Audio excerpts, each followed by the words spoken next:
Commissioner Esposito present. Commissioner Kenyatta Bay, Commissioner Kenyatta Bay, present. Commissioner Lawson, Commissioner Lawson present. Commissioner Muhammad, Commissioner Mohammed present. Commissioner Reed, Commissioner Sally, Commissioner Sally present. Commissioner Slater Harrington. Commissioner Slater Harrington present. I am present. That is 9 members present with 1 absent. Is there a motion to reopen the meeting? So moved, Vice Chair Roberts. Thank you, Vice Chair. Is there a second?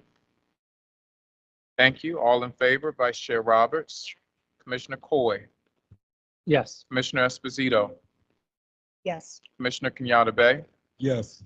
Commissioner Lawson, Yes. Commissioner Muhammad, Yes. Commissioner Sally, Yes. Commissioner Slater Harrington. Yes. I'm also in favor. That motion passes unanimously with the members who are present. Please join me in standing as we have the presentation of colors by the Reach Partnership High School Junior Reserve Officer Training Corps.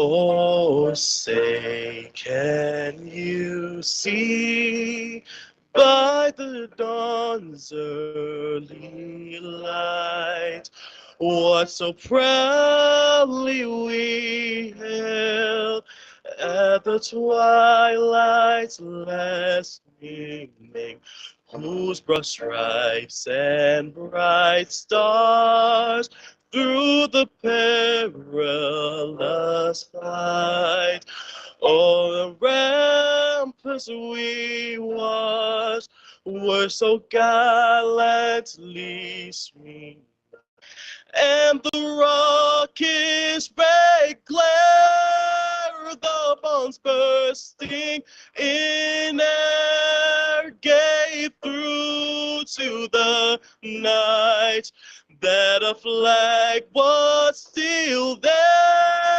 Oh, say does that star-spangled banner yet wave o'er the land of the free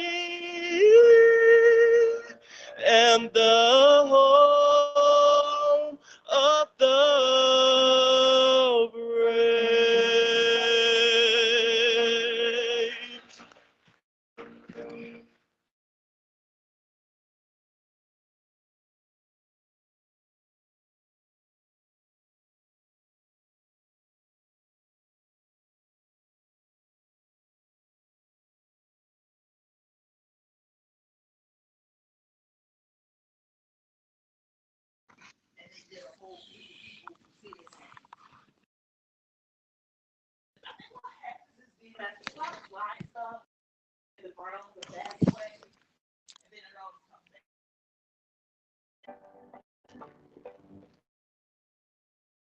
Joyful, joyful, we adore we sing, we Lord above. Hearts of gold like pearls before thee, opening to the sound of love. Bound the clouds of sin and sadness, drive the dark of doubt away. Give the rubbing hearts of gladness, fill with the light of day.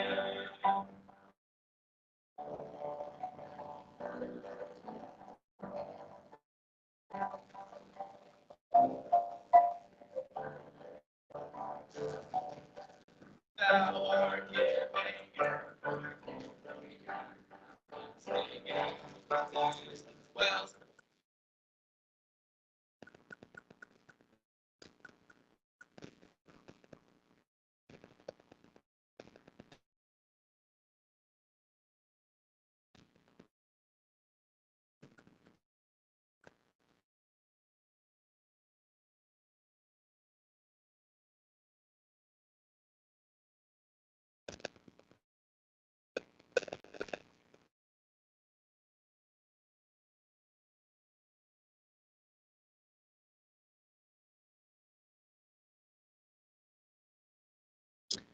Thank you so much to the Reach Partnership High School, our JROTC. We have another song? Okay, we're in fourth.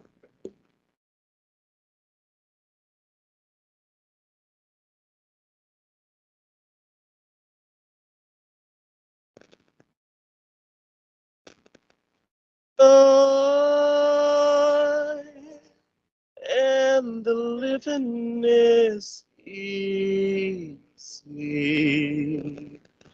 Fish are jumping and the cotton is high. Oh, your daddy's rich and your mom's good looking. So hush, little baby, don't you cry. One of these mornings, you're gonna rise up singing. And you spread your wings and you take to the sky. But till that morning, there's nothing can harm you. With daddy and mama standing by.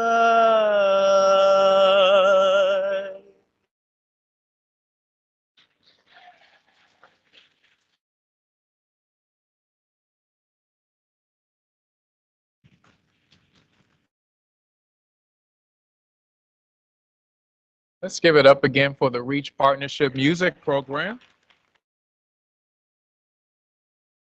Under the direction of Mr. Nicholas Babani, we have Brian Castro, London Rose, Tyrion Miller. Did I pronounce that correctly? Terrain, all right, Terrain Miller, Tyler Accor, and Kaya Tucker. Let's give them another round of applause.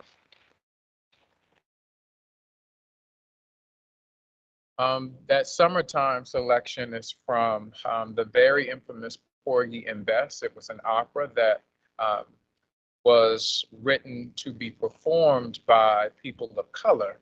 And so just some history there in the 1930s that was unheard of at the time. And so it's nice to hear some of our young people keeping that music alive and being able to touch some of history that is very relevant to who they are. We also have the ROTC program from the Reach. Can we give them another round of applause? We have Cadet Captain Evelyn Anzurez, Cadet Staff Sergeant Rashad Smallwood. We have Cadet Sergeant Major Forrest Spriggs, Cadet Staff Sergeant Justin Herrera, and Cadet Second Lieutenant Camille Brown. Thank you all again for all of that work. That's right, we're celebrating them. We're in their house tonight. I'll turn it over to Commissioner Lawson, who will read the names of those that we have lost. Commissioner Lawson. Thank you, Chair. I would like to take the time to recognize the passing of a city school student. Each of these individuals were a part of our city schools community. They will be remembered fondly by the greater city schools community. Tonight, we send our deepest condolences to their friends and family. Briar Hall. Briar Hall was a ninth grader at Benjamin Franklin High School and most recently in our home and hospital program. Briar had a great smile and was always smiling. We will miss him. Princess Dea Floor. Princess was a kindergartner at the Belmont Elementary School, excuse me. She was fun, loving, and had a kind spirit. She loved learning to read and playing with her friends during recess. Her favorite colors were pink and white. She had the biggest smile, but not as all of her other friends in her big heart. Princess will be missed by the greater community. We loved her.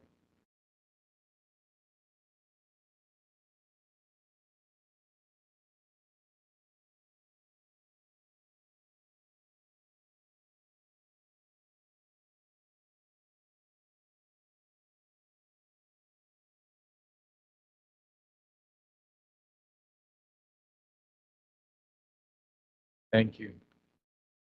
Is there a motion to approve the prior open session minutes? So moved. Thank you, Vice Chair. Is there a second? Second, Kenyatta Bay. Thank you, Commissioner Kenyatta Bay. All in favor, Vice Chair Roberts, Commissioner Coy, Yes. Commissioner Esposito, Yes. Commissioner Kenyatta Bay, Yes. Commissioner Lawson, Yes. Commissioner Muhammad, Yes. Commissioner Sally, Yes. Commissioner Slater Harrington. Yes. I'm also in favor. That motion passes unanimously with the members who are present.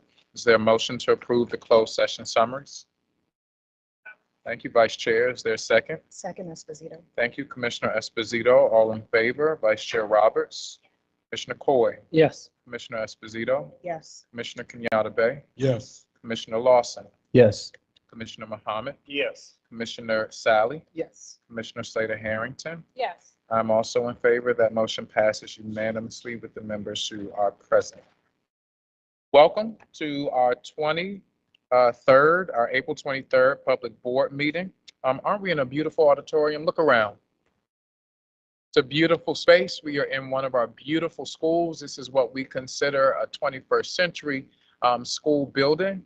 And so we're grateful to be here. We're grateful to be in this community. We're grateful to Dr. Gresham and the staff here at the Reach and the Reach community. And so with that, that's right. Is Reach in the house?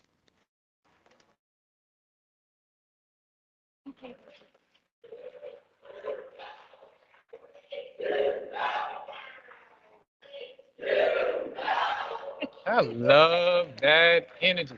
Now keep all that energy tonight. All right, keep that energy. But we're going to bring up.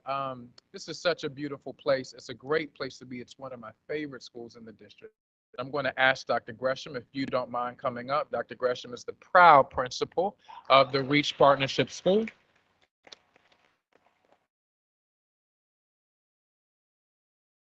If you could just bring us greetings tonight, Dr. Gresham, and any other information that you'd like to share with us and your community tonight.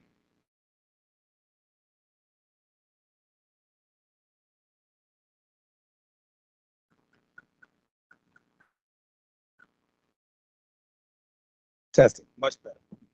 Greetings, Board of School Commissioners. I would say welcome to Reach Partnership High School. It is an honor to have you guys here hosting your board meeting. We want to say to Commissioner Koye, to Commissioner Muhammad, welcome back, and to our illustrious chair, I say welcome home.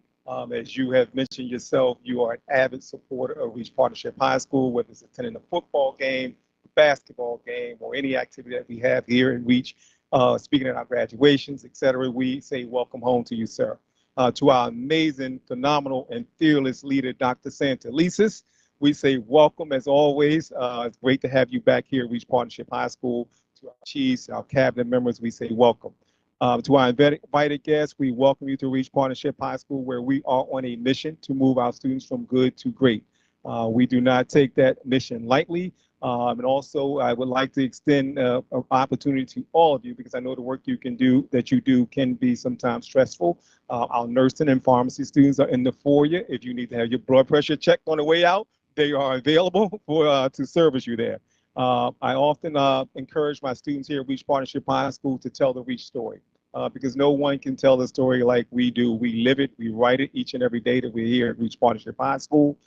So in light of some of the things that have been happening in and around our school community, I would like to take a few minutes, if I could, to just share a brief moment of the Reach story with the board. So with that said, I'll move quickly into this. Our mission stays the same regardless of the circumstances around us. We are preparing our young people for life beyond high school, whether they're going into the workforce or in any college endeavors that they may have. Our mission and our motto is to move our students from good to great, as I've said. This is just some demographic here on our school. I just want to lift that we serve about 750, 800 kids any given school year, and about a third of those students are students with disabilities and have an IEP. I lift that because I want to share, I think it serves to give a little framework as to what we're doing here at Reach and why the work is so special. A little bit about our programs for those of you who are new to Reach Partnership High School. We offer healthcare pathways for students in nursing and pharmacy. We also have carpentry, heating, HVAC programs, Homeland Security, ROTC, which you just witnessed, And then we also offer for our students who have aspirations to go into college, we offer AP courses, and we have a dual enrollment partnership with BCCC and Coppin State University. We also have a specialized life skills program here. And we also have a ninth grade academy to support our students who are transitioning into high school to give them that extra layer of support as they matriculate into our facility. We have after school programs. I won't list them all, but I want you to know that we have fine arts programs. We have productions here. We have plays here, etc. We also have a chess club, which is we were also named chess champions, won the chess championship last year, this year rather. Sewing clubs. We have male and female mentoring groups. So I just want to go through all this list of things, the great things that are happening in our school. You see a list of all athletic teams that we have here at Reach Partnership High School, but I will highlight two of those things that are really standouts for us. Our boys varsity basketball team has won the state championship 4 out of the last 6 years. So we're very excited for them for that. And our boys varsity football team made it to the regional round this year as well. This does not happen by osmosis. These are just some pictures that we take throughout the school year. We use this green space, this beautiful green space that you see outside here on Winning Wednesdays in the spring. You'll see the teachers and the school community coming together to play pickup softball games, volleyball games, flag football with our students. So we're really proud of our school community and instilling a great deal of pride in our students as well. Just some pictures here from some of our Winning Wednesday activities. We celebrated Hispanic Heritage Month this year. And here's a few key accomplishments because I know I was told I had 5 minutes and I can talk about Reach all night. So I'm gonna stick to my 5 minutes. Just some of the things about our pathways. What makes them so interesting here and uniquely different is that we have, as I mentioned, those pathways. What you'll notice in each one of those pathways, we track historical data on how many students are earning those certifications. So for every pathway that we offer, our students receive a certification, initial certification for that chosen pathway. In addition, they also earn a CPR, AED, First Aid, and OSHA 30 certification. So every kid coming through one of those pathways earn those certifications. With that, we won't talk much about our graduation rates, but we are ranked 13th by last year's graduation rates. We ranked 13th in the 4-year cohort graduation, so we're very proud of that, and we exited out of CSI status as a result of that. And for our 5-year cohort rate for these are for Baltimore City schools, we rank 11th. And again, our CSI, our graduation rate is about 80%. So I'll move quickly past that because I want to show you a few students that I would like to highlight. And I believe a couple of them may actually be here in the auditorium. This year, we had Anthony Herman, who entered his art piece in the mayor's competition. He won first place. And I don't think, is Anthony here? And we also have Brian Castro, who's currently serving in the Maryland General Assembly as a state page. As you can see him there with our governor, doing some great work there with our legislators. Derek Dowd just won a full academic scholarship, and the team from McDaniel was here to welcome him last week. Donna Ross, Milana Brown, and Deja, they are our pharmacy interns, and I believe they're in here. Stand up, ladies. They are currently working in the Giant on Waverly. So if you go in the Giant on Waverly, you'll see 3 of our young people there working, feeling their field experience. They're doing their internships there. So please stop in and say hello to them. Milana Brown was also College Brown Student of the Week. So we're excited for her. Alex Dingle and Carson Marks both are part of a workforce development partnership that we have. That these students will be spending the summer in Ocean City, where they'll be learning a lot about marine biology and doing the various other opportunities that are available through them through the Ocean City Workforce Development Program and the Henry Long Fellowship for Marine Biology. And Kenyon Garnett, I think I saw him today. And Bryce Carter. This young man, BGE has a very competitive process for the internships for the summer. And these 2 young men you see on the screen here, Kenyon Garnett and Bryce Carter, both won a BGE paid internship for the summer. So we're very excited for them. Deshaun Daniel was just nominated into the National Football Foundation Hall of Fame for the Scholar Athlete Award. So we're proud of Deshaun. And this young lady who's very special to me, she's here, but I think they have a track meet and they're trying to get her back here. And I'll share her a little bit about her story and I'll get out you guys' way. So Brenda Collins started school here 2 years ago. She's 11th grader now. Last year, towards the end of the year, her parents moved to DC. Brenda did not want to leave Reach. Brenda is now commuting from Washington, D.C. every day by train to come to Reach so she can participate in these programs. And we're very excited about Brenda. And I think it speaks volumes, not just on behalf of Brenda, but what we offer here at Reach, the sense of community and belonging that we offer here at Reach. She has a 3.3 GPA. She's in our nursing and ROTC program. She's running track right now, which is why she's not here. She's going to be upset that she missed it, but she wanted to be here. She plays volleyball and basketball and softball. So I share that with you because I think it speaks volumes, again, as I said, about our school community. And then we just brought some kids back from our international trip. We took some students over to Croatia, Slovenia, Montenegro, and Italy about 3 weeks ago. We had a great time there with our young people, experiencing that culture.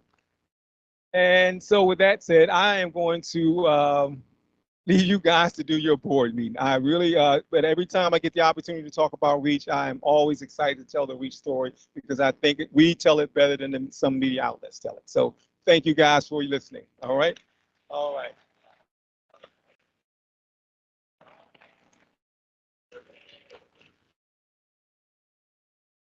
And I would be remiss, I'm sorry, before I take my seat.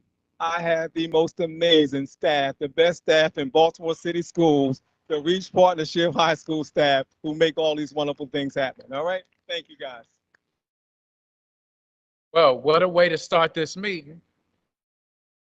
And it's amazing to be in this school community again. And as you can hear and see, the reason why this is such a great first meeting outside of meeting location outside of 200 East North Avenue, where we can share with the community on some of the great things happening, but we can also do our work. So can we give another round of applause to the Reach Partnership School?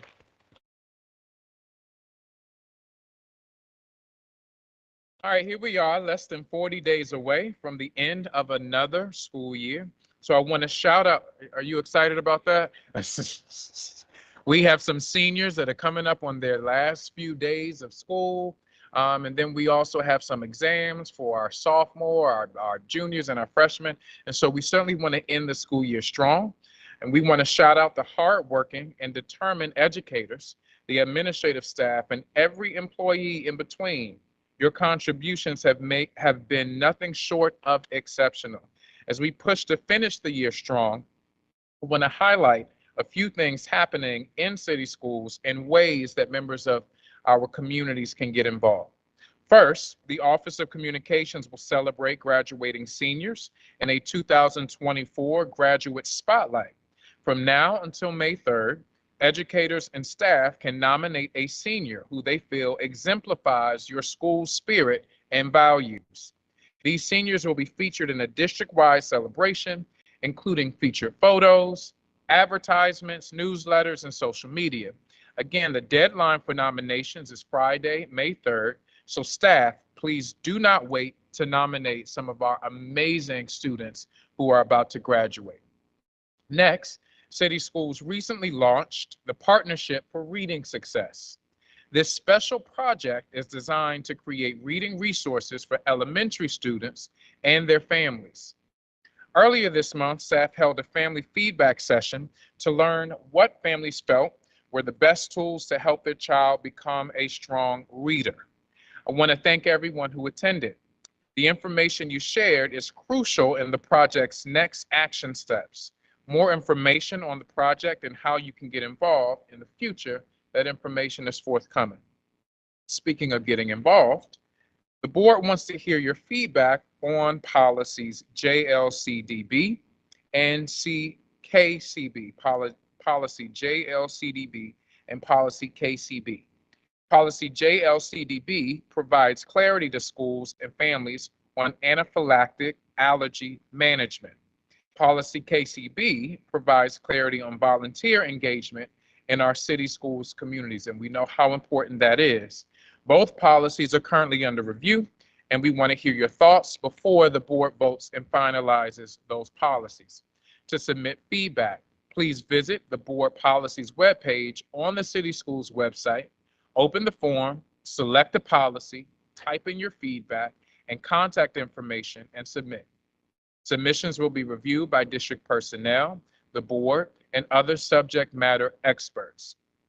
Another way to get involved is by joining the Board of School Commissioners. Yay! As you all know, this is volunteer work, but it is hard work. And it is very important work to really move the goals of our system forward and to ensure the outcomes are improved for each and every one of our children. So applications are now open until May 20th. Baltimore residents 18 and older who are passionate about education and community involvement are encouraged to apply. And so, unlike many other school boards in Baltimore City, our board must be made up of parents, folks that are educators, folks who have special education expertise, folks who have large business acumen. And so that's very important to our board. And to the makeup of our board, which is different from a lot of other school boards throughout the country. In addition to our 2 members, our 3 members who are elected at large, because now our student member is also elected at large. So we're asking for your support in our community and others who are listening to join now and echo the voices of Baltimore's youth, families, and community members. Again, the deadline is Monday, May 20th. To learn how to apply, please visit the board webpage on the City Schools website. The district is also accepting applications for the Equity Advisory Committee. Help us to remain transparent and share accountability in decision-making when you become a committee member.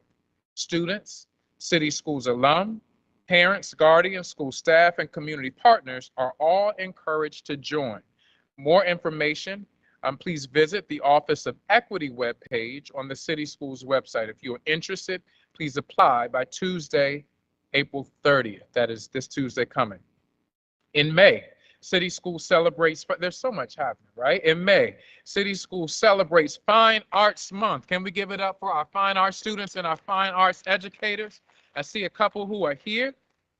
Fine Arts Month provides a platform for our students to explore and express their creativity and innovation through various art forms. To show their expressive choice throughout May, we will host student performances at the district office. Schools from across the district can sign up to showcase their students' talents in singing, dancing, acting, musical instrument playing, their artwork. All of that will be on display at the City Schools headquarters. Educators who would like their students to participate in Fine Arts Month can contact the Office of Fine Arts to sign up. And lastly, did you all know that the board has a quarterly newsletter? You didn't know that?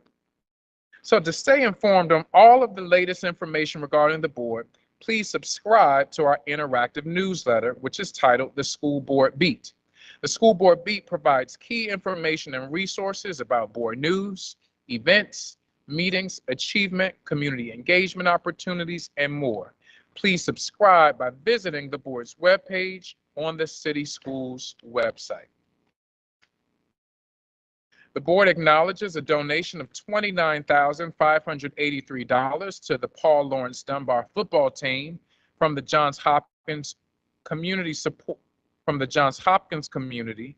Team for rings, jackets, and shirts to celebrate their championship. Thank you all very much. Is there a motion to approve the personnel, employment, and payroll agenda? So moved. Thank you, Commissioner Slater-Harrington. Is there a second? Second, Esposito. Thank you, Commissioner Esposito. All in favor, Vice Chair Roberts? Commissioner Coy? Yes. Commissioner Esposito? Yes. Commissioner Kenyatta Bay? Yes. Commissioner Mohammed? Yes. Commissioner Sally? Yes. Commissioner Slater-Harrington? Yes. I'm also in favor. That motion passes unanimously with the members who are present. I will now turn it over to Dr. Santelises for CEO comments. Thank you, Chair McFadden. Oh, these are real mics.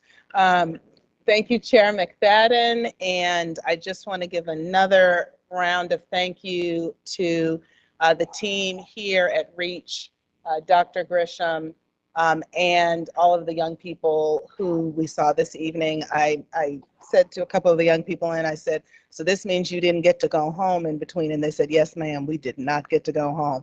So They fed them, though. yes, no, and I checked on that too, Chair McFadden. They said, oh, no, we got to eat. So that's what counts. But I want to thank them again for hosting. I would also like to invite Chief Emily Nielsen, our Human Capital Officer, forward for this evening's PEP agenda. Thank you, Dr. Constantine. Just want to make sure, excuse me, Chief Nielsen, that the folks who are joining us, again, that you remain muted unless you are a member of the CEO's staff. Thank you, everyone. Can you hear me? Okay, wonderful. If you are here tonight and your name is on the PEP, please feel free to stand up when I read your name so we can recognize you, or if you're joining us online, to turn on your camera so that we can see you. On tonight's PEP agenda, from the Office of the Chief Academic Officer, an appointment recommended that Catherine Meach, currently Academic Content Liaison Literacy, be appointed Coordinator Literacy Coaching, effective April 24th, 2024. Appointments from the Office of the Chief of Schools. Recommended that Malachi Drummer, currently Educational Consultant with Concentric Education Solutions, be appointed Assistant Principal at Lakeland Elementary Middle, effective July 1, 2024.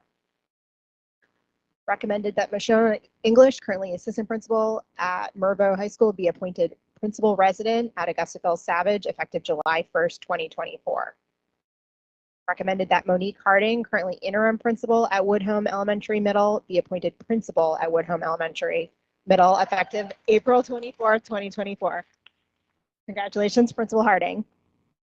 Recommended that Patience Bell-Hine, currently Assistant Principal at North Bend Elementary Middle, be appointed Principal at North Bend Elementary Middle, effective July 1st, 2024. Congratulations. Recommended that Akin Jones, currently Educational Associate at ACE, be appointed Assistant Principal at ACE, effective July 1st, 2024. Recommended that Dwayne Nelson, currently Assistant Principal at Wildwood Elementary Middle, be appointed Principal Resident at Glenmount Elementary Middle, effective July 1st, 2024. Recommended that Trish Singletary, currently Educational Associate 10-month at Vivian T. Thomas, be appointed Assistant Principal at Vivian T. Thomas, effective July 1st, 2024. Recommended that Lisa Roberson Davis, currently Educational Associate 10 months at Pimlico Elementary Middle, be appointed Assistant Principal at the Mount Washington School, effective July 1st, 2024. Recommended that James Thurman, currently Coordinator Literacy Coaching, be appointed Principal Resident at Paul Lawrence Dunbar High School, effective July 1st, 2024.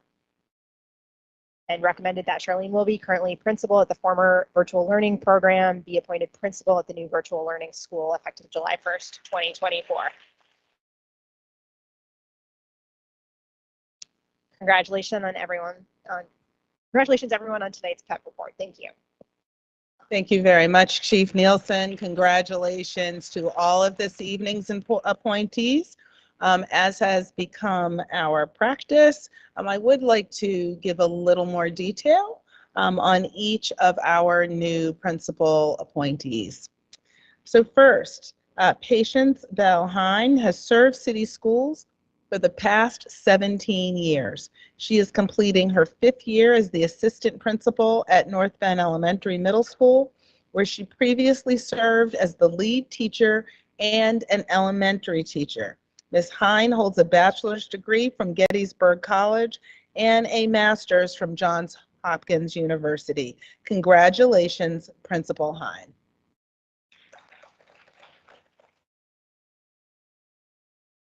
Monique Harding has served Baltimore City Schools for 23 years. After 8 years of teaching at Govans Elementary School, she was appointed assistant principal at Tench Tillman Elementary Middle School, which maintained one of the highest attendance rates in the district during her tenure. A little fun fact, I know that is because now Principal Harding would not just call families, she would literally show up at their doors with everybody either in or not pajamas. And I think, as folklore would have it, or as history would tell it, she would actually say, "And I'll wait for you to finish getting dressed so that you can come with me." Is that not true? See, and her former principal, now ILED, Jael Young, can attest to that. So that is no surprise. Mrs. Harding earned a Bachelor of Arts in English at Towson University and a Master's in Educational Leadership at the College of Notre Dame in Maryland. Congratulations, Principal Harding.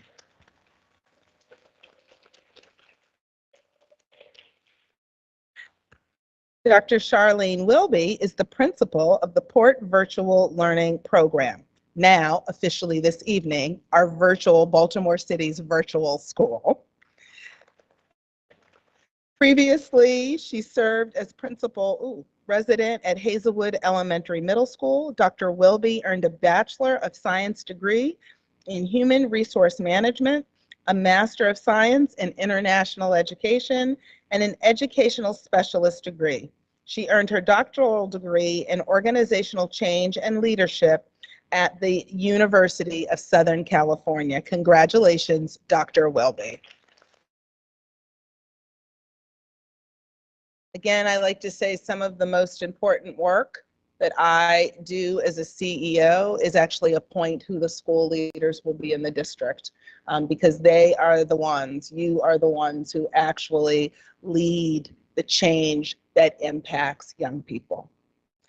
Last week, City Schools hosted our second math night at the B&O Railroad Museum, where students and families had the opportunity to get connected. You'll see some of the shots here. Once again, hundreds of participants took advantage of this opportunity to strengthen their math skills, and as a lot of these pictures demonstrate, really engage not just parents, but also young people themselves in math. I want to give a special shout out to the Office of Family and Community Engagement, as well as our academics office. This was a real partnership and shows the power of cross-division collaboration and ways that we can creatively approach movement and growth towards our board student achievement goals. So thank you, everybody, and we were thrilled to see so many families out in attendance. I would now like to recognize two important days next month, both of which will occur before our next meeting, so I wanted to draw attention this evening. On Wednesday, May 1st, we will celebrate Principal Appreciation Day with our sincere thanks to our school leaders for doing one of the toughest, and as I just noted, most important jobs in education. We are blessed to have a cadre of dedicated professionals who are committed to the success of our schools, students, and families. We appreciate you, school principals. Thank you.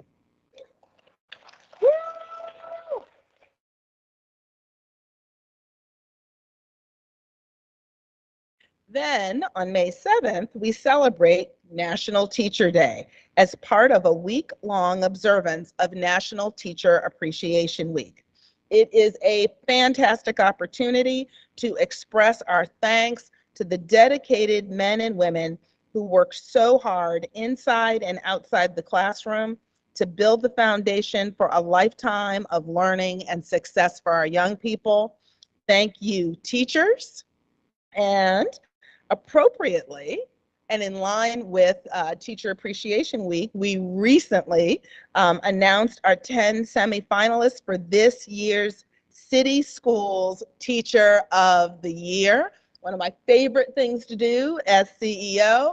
And I will tell you that my job has become increasingly more difficult and stressful every year because the quality of candidates increases every year, making it very hard, Chair McFadden, to make selection. And from what I can see, this year's cohort is no exception. So our finalists, our 10 semifinalists for this year, we are proud of each and every one of them and the excellence that they represent, include Latoya Allen, a kindergarten teacher at Graceland Park, O'Donnell Heights Elementary School, Natira Blount, second grade teacher at Mount Washington Elementary. Oh, got some parent shout out. Brandon Booth, who I know very well, vocal music teacher at Connections Community-Based Art School. Ashley Dembski, kindergarten teacher at Francis Scott Key Elementary Middle. Victoria Hoffman, visual arts teacher at Curtis Bay Elementary. Kat Locke Jones, 7th grade ELA teacher at Hampstead Hill Academy. Brendan McFadden, mathematics teacher at Hollabird Academy. Dr. Patrick Oray, 9th grade English teacher at Bard High School Early College. Brenda Serpic, and I think this is Brenda's 2nd year in a row, 12th grade English teacher at Baltimore Polytechnic Institute. And Molly, I apologize ahead of time, Molly Snyderman, kindergarten teacher at Commodore John Rogers Elementary School. Congratulations to our finalists. Can we give them a round of applause?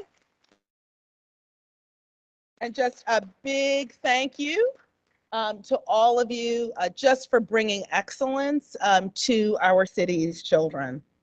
I am very pleased to celebrate announcements that were made last week by both of Baltimore City's professional sports teams in support of our schools and students. First, I want to send a big thank you to our own Baltimore Orioles, who announced the launch of their Adopt a School campaign, a special partnership with the students and staff of Harlem Park Elementary Middle School. The Orioles are committed to providing Harlem Park with resources and opportunities, including plans to collaborate with Harlem Park on community outreach programs and fundraising initiatives.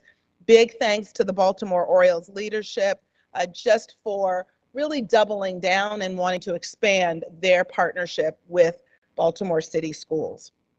Then on Thursday, the Baltimore Ravens, the Stephen and Renee Bashotti Foundation, M&T Bank, and College Track announced the launch of the Baltimore Ravens College Access Program, a comprehensive college completion program that makes a 10-year commitment to students from underserved communities.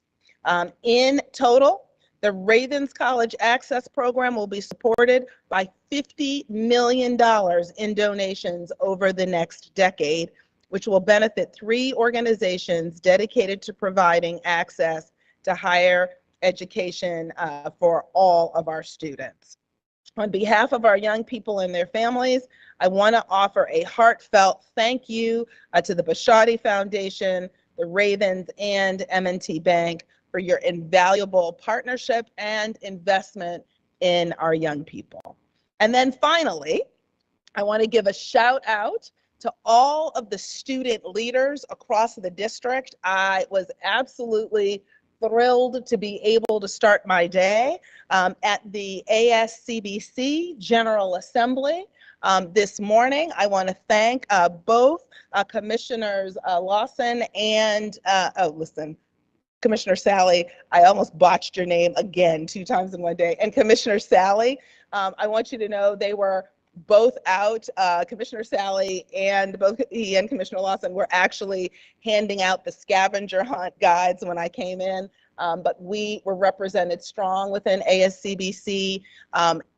We had the opportunity to hear from the guest speaker, which was Delegate Stephanie Smith, and I just have to tell you, the work that has occurred to actually go from what I would call minuscule or paltry participation, meaning very, very little, even 3 years ago, to the robust showing that I saw today, young people learning how to become pages. I was telling Chair McFadden, we have had probably a double-decade drought in Baltimore City school students becoming pages at the state level. I heard from Delegate Smith, our people were representing strong. They made the Baltimore City delegation proud. And I think Commissioner Sally would agree with me, the leadership being displayed by the ASCBC exec board said to me, our current elected officials need to up their game because they are coming for them. And they were absolutely on the ground moving. And I will say that I chuckled a bit when I got to announce to all the young people there that actually Commissioner Lawson was like one of a team of my bosses, and you could see everybody in the room like, yo, you're a boss. Not bad, not bad. But I just want to thank ASCBC. I want to thank Haley Tilt because she has just led young people into owning their agency. We have more young people than ever who are participating in student government, and we have 14 candidates. That's right, we used to draft the next student commissioner, and I remember when we did that. This year, there is a very competitive slate of 14 people running. Is that right? Isn't that right, Commissioner Lawson? Is it 14? So it's 3 people running for student commissioner, but it's 14 people on the ballot for ASCBC. Oh, that's what it is. Yes. Thank you. See, this is why he's a good boss. So one of the things that was just really excited was young people coming up and introducing this. Hello, Madam CEO. I just want you to know I am running for this seat, and I would love to be able to have a meeting with you at some point in the future, and our team would. And I want you to know it was the highlight of my day, seeing our young people leading from their seats. And this is what I mean when we talk about student wholeness. Yes, we want achievement up. Yes, right, we want young people to, have their mental health needs met. But if it is only about that, and it is not about preparing them to lead and getting them the practice to lead. They were talking about parliamentary procedure, and I had to tell them, do you know how many meetings I go to and there's not real parliamentary procedure? They are ready. So thank you, ASCBC. Thank you, Commissioner Sally and Commissioner Lawson, for being there today. Commissioner Lawson, I don't know if you want to have additional words, but that ends my official comments, unless, sir, you want to say something. Or Commissioner Sally, because you were there too. I was going to save some of these for my remarks, but I guess I can say it now because this opens up the perfect time. Thank you for coming, of course. And I would also like to say thank you to the leaders that came before me. I'm just here to continue the work and improve the work that they started. It was a great opportunity to see a lot of schools there. We're in the middle of testing season. A lot of our seniors are coming down on our last days of school, but we took the time to have a meeting where we talked about our Constitution. Our Constitution got ratified. Thank you. This year, that happens once a year. We talked about how to write bills. We talked about what legislation is. We talked about the Maryland General Assembly. And it was just an educational experience for everyone. I love having those meetings. I love telling people that they're my boss, that they voted me into this position and they hold me accountable to the things that I vote for and the things that I say in these meetings and talk about all the time. So thank you for coming, and I appreciate those kind of words.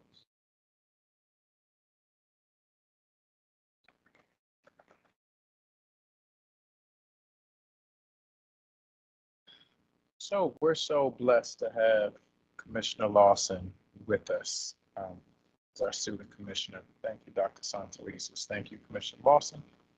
I will now review the consent agenda. Board colleagues, please let me know if you would like an item removed. All of these items have gone through committee, but please state your question for staff. I'm pulling item 9.04 for a separate vote. Item 9.01, gift and donation. Item 9.02, the blueprint implementation plan. Item 9.03, policy ADF, wellness, nutrition, and physical activity policy, tier 2, second reader. Item 9.05, supplemental appropriation, athletic fields replacement upgrade projects. Item 9.06, supplemental appropriation, Universal Services Administrative Company. Item 14.01, splash business intelligence. Item 15.01, asphalt and concrete repair and replacement service.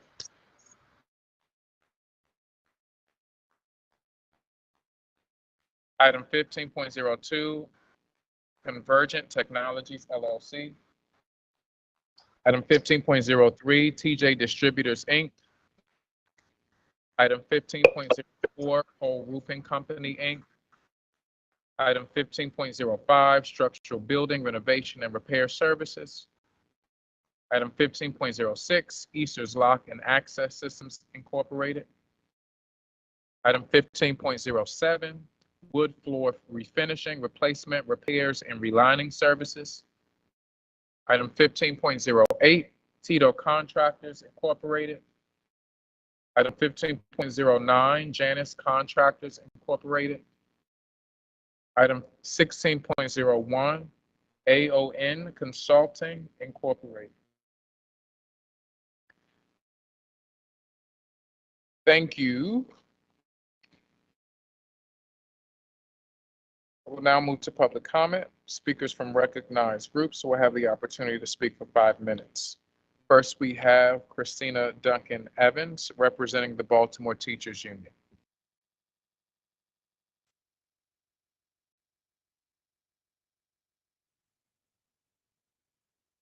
Good evening. My name is Christina Duncan Evans, and I'm the Teacher Chapter Chair of the Baltimore Teachers Union. Tonight, I'm following up on several important questions the BTU has posed, and I am requesting a response from the board to each one. Retaliation. We sent the board a cease and desist letter regarding retaliation against union members who use public comment. Since we sent that cease and desist letter, the practice has continued. Recently, a BTU member was called into a meeting and admonished by their supervisor for giving public comment. In addition, following their public comment, this member is now facing an accusation of harassment simply because they repeatedly reached out for support during an urgent situation at a school. The accusation is retaliatory and unacceptable, and we reiterate our demand that you stop retaliating against employees who give public comment at school board meetings. Wit and wisdom. Recently, in response to white backlash, question prompts regarding the text of Ruby Bridges were edited in Wit and Wisdom. The new questions remove references to injustice and themes of empathy. For example, the original question, write an exploded moment narrative from the point of view of Ruby Bridges as she steps in the crowd on her way to school. Explain her response to injustice by describing her thoughts, feelings, and actions in this moment. Include one adjective and one adverb. That question has been replaced by, imagine a day at school. What is your favorite activity? Use first-person point of view to write a narrative moment that describes an action you take and what you think and feel as you engage in your favorite activity at school. We previously raised these questions in March. We still haven't received answers regarding the change to curriculum. Our questions are, next slide. When will teachers get the questions back? If Wit and Wisdom changes its curriculum in response to racist attacks in other instructional markets, are BCPSS teachers able to retain use of the former uncensored curriculum? If Wit and Wisdom requires Baltimore City Public Schools to use only the newer censored curriculum, can BCPSS supplement literacy with locally created curriculum materials that support diversity, equity, and inclusion? Finally, I'd like to speak about the Evolve pilot. We have detailed questions about whether and how the Evolve system works, how it supports school safety and operations, as well as its impact on the student experience. During the pilot, students at Mervo were being told to remember the acronym BLUE, BLUE. Their binder, laptops, umbrellas, and eyeglass cases needed to come out of bags during the search. However, Evolve system produces many false alarms. How would you feel as a student if you were searched and scanned TSA style every day just to access your education? Our other questions include, what justifies pursuing a contract with a company that is under investigation by the SEC and the FTC? Might there be better ways to improve safety and security, including making sure that all classroom doors have locks and that exterior door locks are working and alarm systems are operational? These requests have been made repeatedly by both the BTU and PCAP. Can meetings with student leaders be held after school hours and with a virtual option? Is the goal of the new system safety or speed? What is currently known about how the pilot meets these goals? How does this particular technology fulfill both goals in a way that is satisfactory to the young people who enter buildings every day? Will data from the pilot about effectiveness, reliability, and speed be made available to the public in a way that is accessible and transparent? In conclusion, I'd like to remind all BTU members that tomorrow is Wear It Wednesday. Please remember to wear your yellow BTU shirt in solidarity. Thank you very much and have a wonderful evening.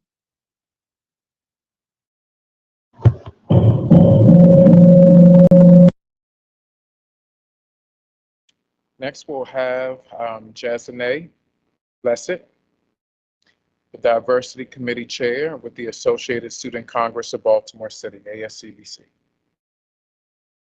Good evening, Commissioner and City Schools community. My name is Jasne Blessed.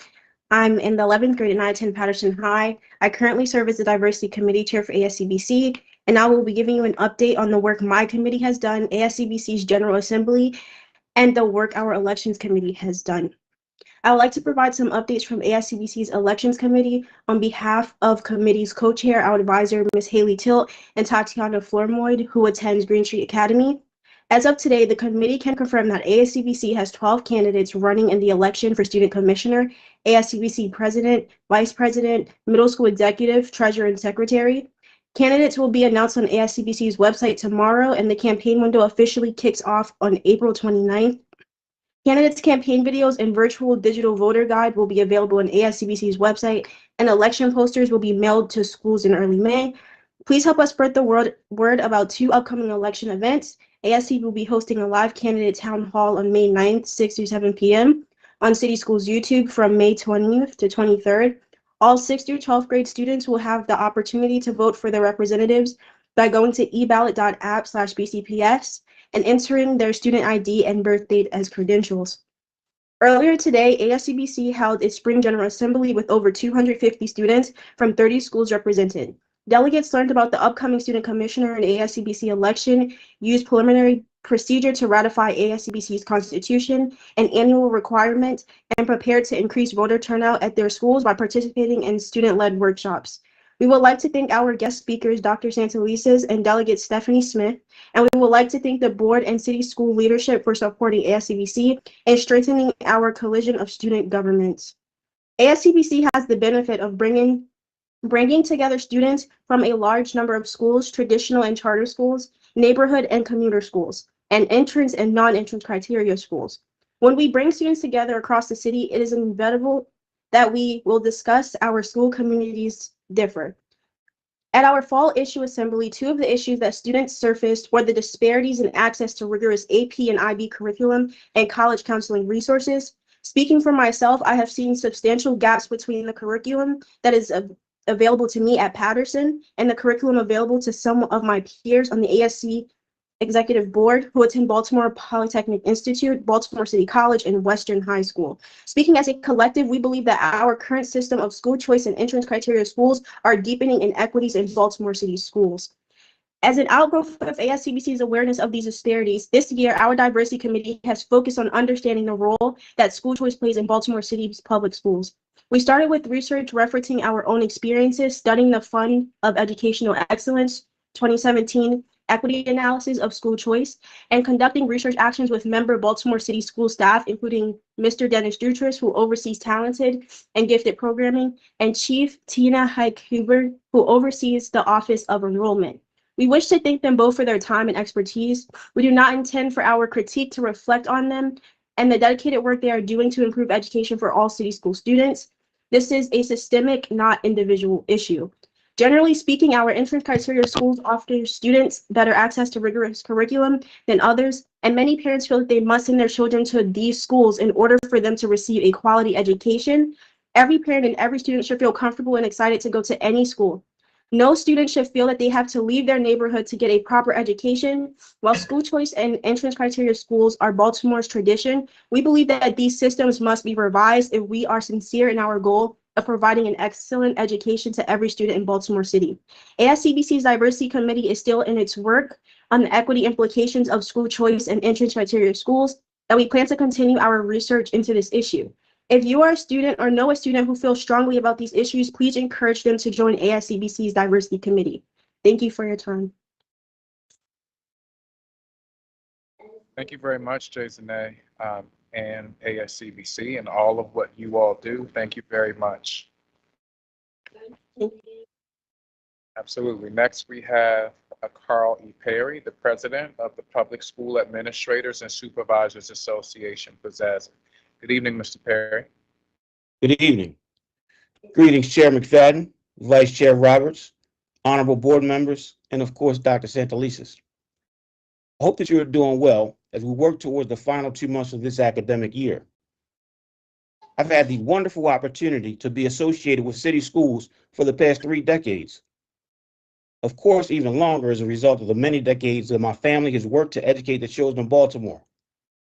The irony of you being there tonight, I remember as a toddler, not even a toddler, as a baby, when my grandmother was one of the original teachers at the Lake Clifton campus. To see the growth and development of city schools is wonderful.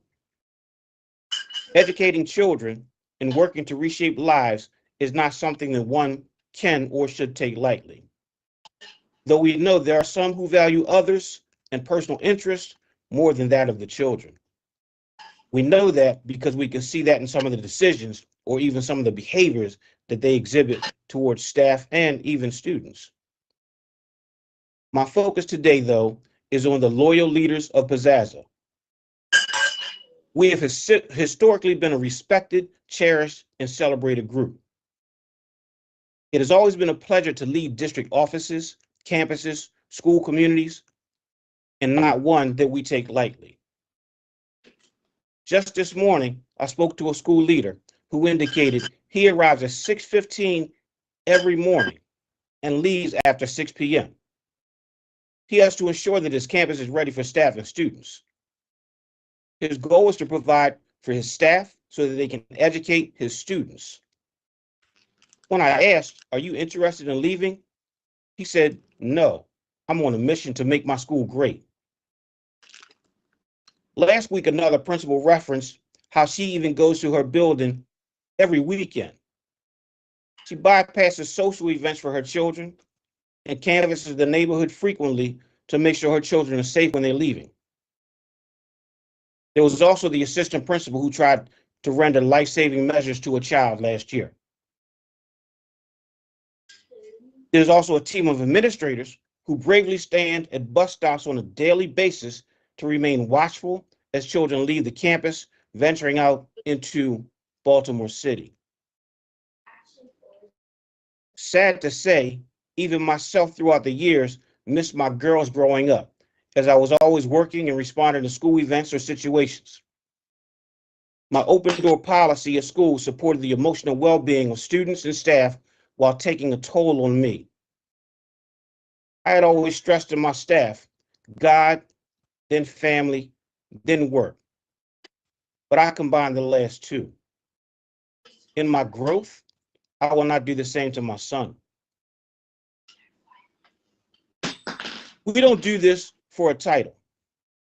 We don't do this for compensation. We do this because we're loyal and compassionate for children. Our unwavering love for the children who we proudly serve.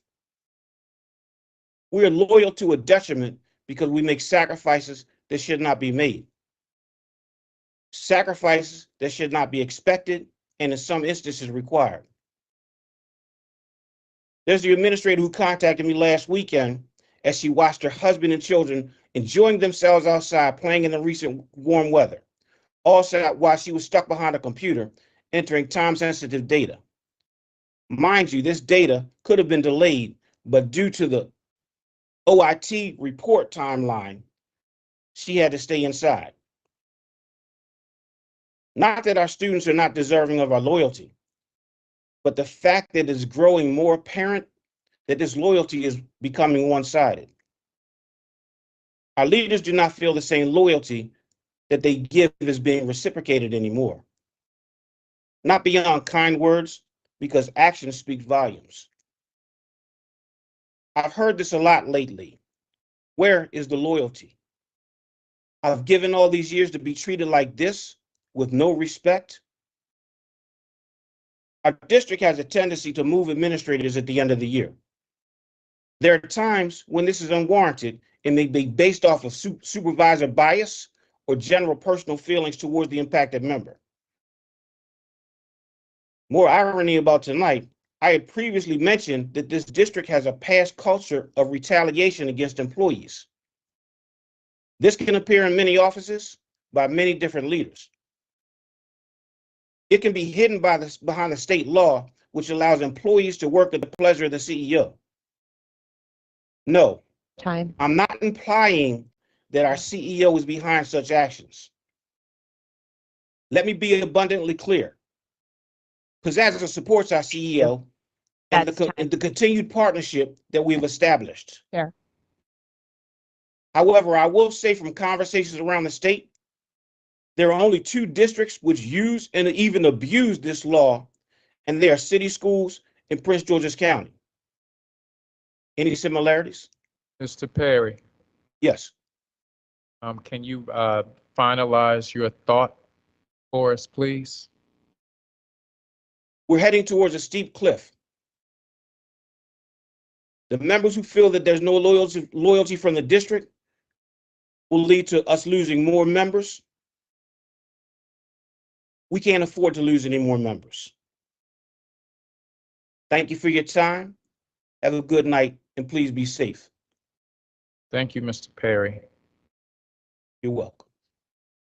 We'll now have Rachel Duncan, Treasurer of the Parent Community Advisory Board.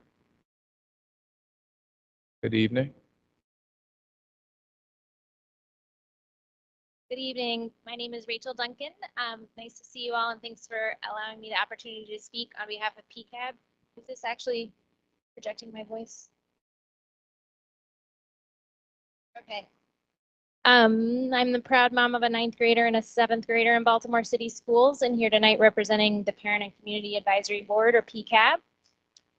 Board policy BDF states that PCAB will submit a written report or make a presentation at a board business meeting each quarter. So here goes our PCAB quarterly report with updates for the public as of March 31st on our work this year. We've organized our work around 3 priorities. The first one is building capacity within PCAB and its committees. This has been a busy year for that, filling vacant positions and preparing for upcoming turnover for PCAB members whose terms, like mine, will be up at the end of June. So I'm like a senior, a graduating senior in PCAB, waiting for the prom. The good news is that we successfully filled our vacant positions, and we've identified most, if not all, of the candidates that will replace our 5 graduating members in June. Please visit our website, www.pcabbaltimore.org, to meet our entire 14-member board, and stay tuned for more updates as we transition into the next school year. Our number 2 priority is family and community engagement, how to engage more broadly with families and school communities. So our members not only volunteer our time to engage at meetings of the PCAB and the school board, but you can also find us out in the community, tabling and talking to community members about how to engage at their schools and with the district office. For example, PCAB members were sharing information and resources at last month's Baltimore Teacher Network Mayoral Education Town Hall. PCAB's also active on social media channels in addition to IRL. So please connect with us on Facebook at BCPS PCAB, and on both Instagram and Twitter at BCPSS PCAB. And we're on LinkedIn now too. The last but not least, 3rd priority that we organize our work around is policy development and engaging families and community members in that work with the district. So we've had 2 PCAB policy priorities this year. The first one is policy ADF, wellness, nutrition, and physical activity. District staff met with PCAB and members of the public at our December public meeting for pre-drafting feedback.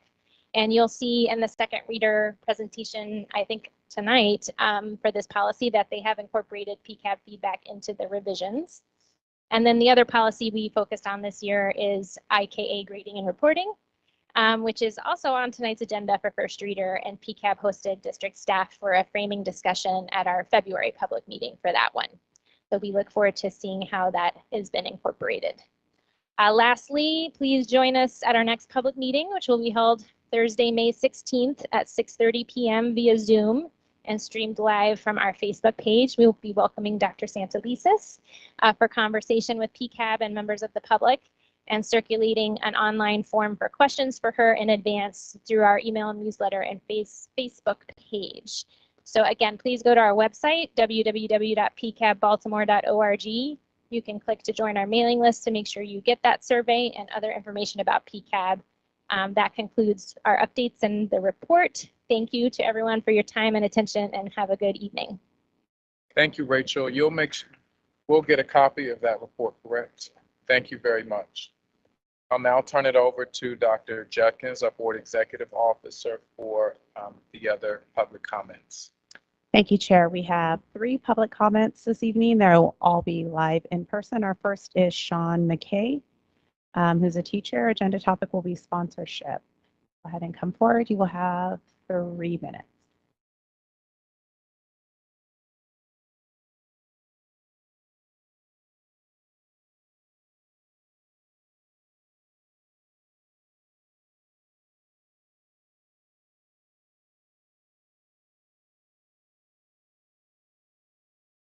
Guess my pre-K voice wasn't loud enough. Okay. Good evening, and to everyone in their respective places. I thank you for this opportunity. My name is Sean McKay. I'm a pre-K teacher at Lakewood Elementary School. I am a proud member of the National Alliance of Black School Educators, and I am here on behalf of the Baltimore local affiliate, Metropolitan of Baltimore Alliance of Black School Educators, to ask for your support in sponsoring between 5 to 10 teachers and 5 to 10 PSRPs from Baltimore City Public Schools to attend the upcoming National Education Conference. It's the 52nd International Annual NAPSE conference that will be held. Our theme for this year is Empowering Black Excellence, Our Students, Our Future.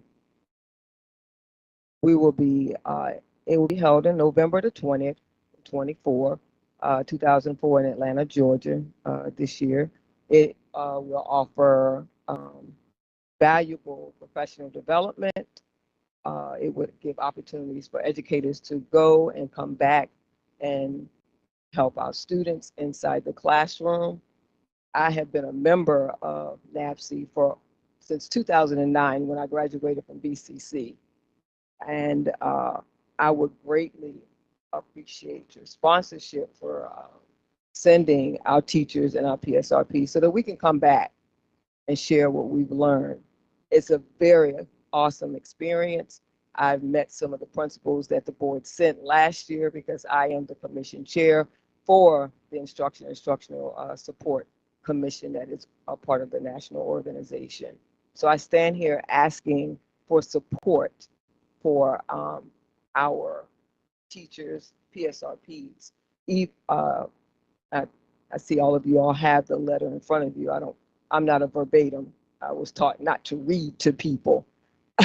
So I'm giving you my heartfelt information that I've been involved with. And I want to say, I'm not sure if he's still here, but there was one of the teachers that actually presented during my commission last year to our students. And it's so hard to explain. You would have to experience, because the National Alliance of Black School Educators started out being just for superintendents. They've opened the doors for our parents, students, and our teachers. And I have been charged to bring more educators to this conference, and we're asking for sponsorship for them. I greatly appreciate this opportunity, and have a great evening. Thank you. Our next public comment is Cynthia Shaw. Agenda topic is Edmondson West Side High School.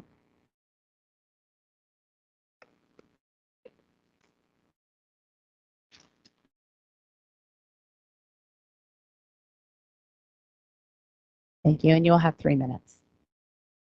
Also, can you hear me okay? Good evening, everyone. I am Cynthia Shaw, President of the Lyndhurst Community Association in Edmondson Village. I am also a member of Edmondson Westside High School School Family Community Council.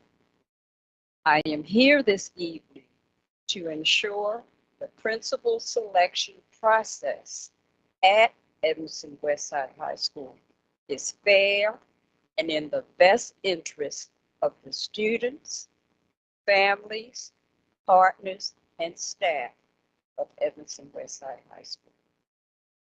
Thank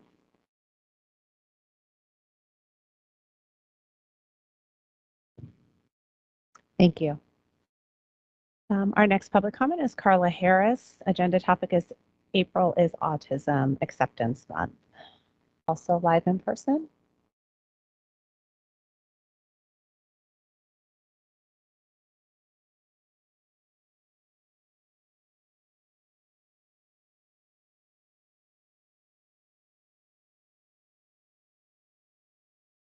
Good evening.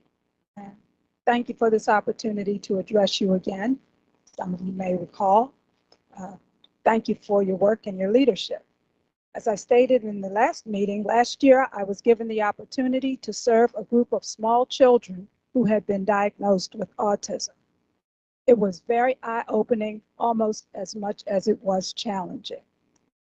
I could not comprehend how I might be able to parent one of these children by myself without a full staff.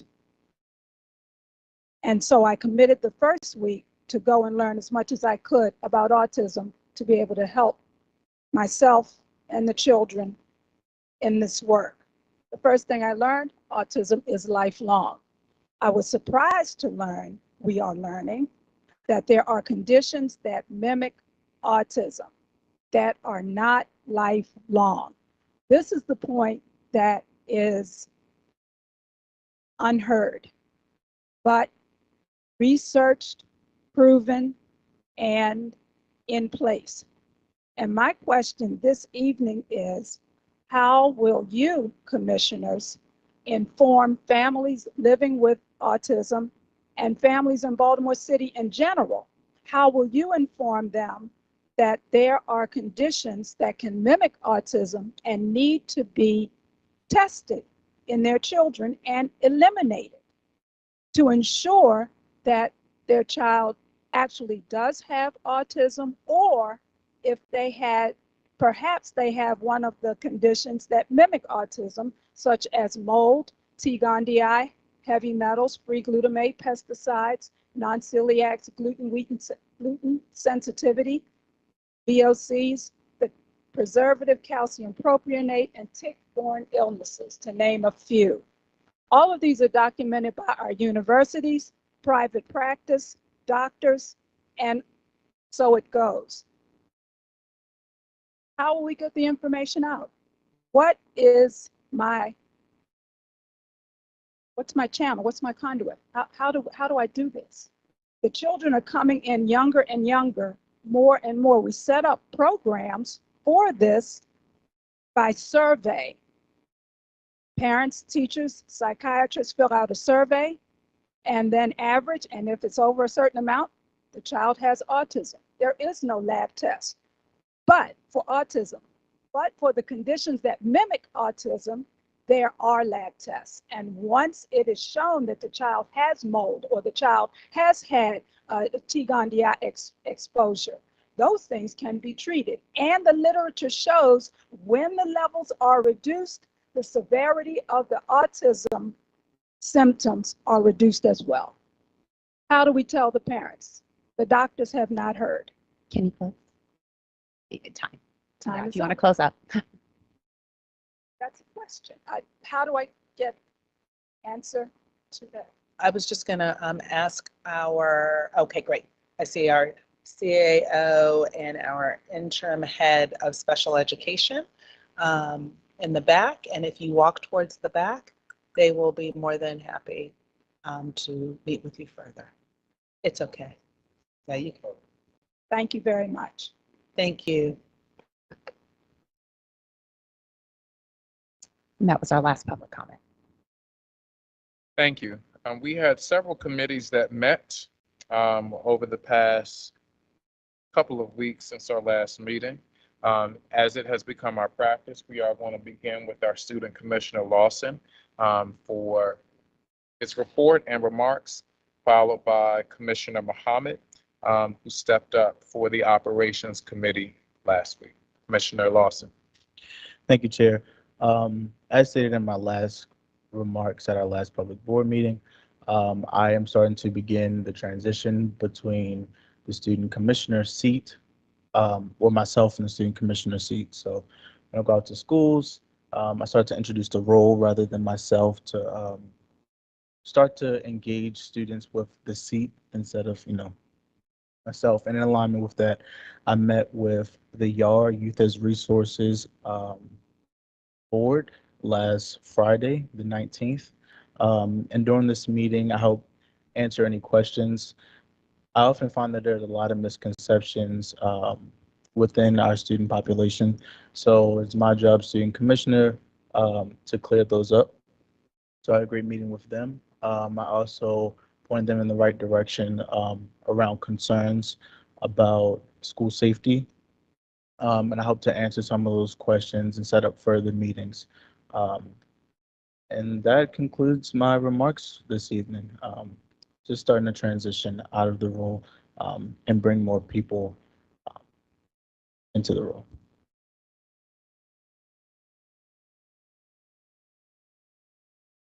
Good evening. The Operations Committee met and thankfully we were able to review the blueprint implementation plan, which included, excited to say, stakeholder engagement. There will be a town hall. There's a town hall scheduled for the 4th of next month. We also were able to review the 24-25 implementation of the Carowin resources.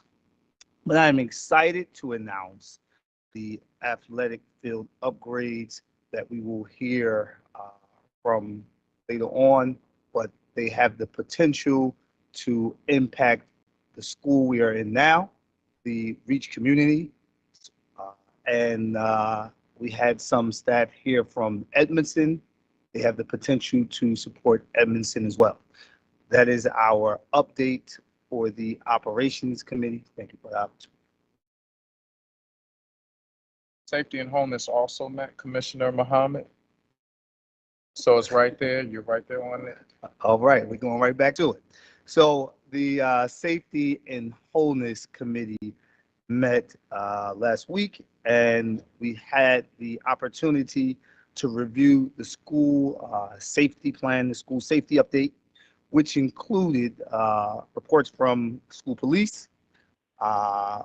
We were pleased to have the report around mental health and support services in our schools. There was a presentation from a community partner, the movement team, who highlighted the work that they've been doing around reduction of violence. And we wanted to thank the support of Lead Walk, their work that they are doing to support safety and wholeness as a committee around supporting the advisory that the work that's being done around mental health, emotional support within our schools, and the work being done within community to assure that our students feel safe and their families feel safe with them going to and coming home from schools. Thank you. Thank you. Any questions for Commissioner Muhammad? Commissioner Lawson? I would just like to add something that our school police survey is currently out. So we would like to increase engagement around that. So if you're a student, if you are part of a school's team, please make sure that your students and your staff fill out the survey so that we can get the best data possible. Any additional thoughts for Commissioner Lawson, Commissioner Mohammed? Thank you, Commissioner Esposito. There was a policy committee meeting. Yes, the policy committee met on April 16th. And we received updates on policy KCB for volunteers. We got to see updates about the PI portal, updates to screening, including fingerprinting and background checks. So the timeline for the policy is currently they're doing stakeholder engagement throughout April and May. Our first reader will be June 11th, and then we'll continue stakeholder engagement in June and July. And the second reader will be on July 23rd. We also received a compliance report for IHCAB, access to an appropriate physical education program. So this ensures that students have access to an appropriate physical education program, and it's going to focus on continuous improvement of guidance to identify students who may qualify for adapted physical education services. Our next meeting will be May 21st from 4 to 5:30, and we meet virtually. The agenda items that we have are JFBB, which is student in state supervised care. We have revisions to address the changes of state law and consider transfer of policy implementation responsibilities to, and then we have compliance reports for FCA, closing of schools, JIH, school administrative searches and seizures, IKEB, graduation standards, IKEA, promotion and retention in grades K through 12. And in the policy committee, we do have 5 spots that are available for public comment. You can sign up in advance. You can't sign up the day of the policy committee meeting, but sign up opens at 9 a.m. on the Thursday before the meeting and stays open until 5 p.m. the Monday before the meeting date. And to get information on how to provide public comment, you can visit our website. Yeah, so we welcome any feedback on any of those policies. Thank you. Any questions for Commissioner Esposito? Any thoughts? Thank you. And to all of the members of the various communities that make up our beautiful city, all of our committee meetings are open to the public. So you're welcome to attend those. You're welcome to provide feedback, to chime in, to be an active participant in those meetings. So please, we encourage you to attend those committee meetings in addition to these public board meetings. Those committee meetings are where we go a little deeper in board work.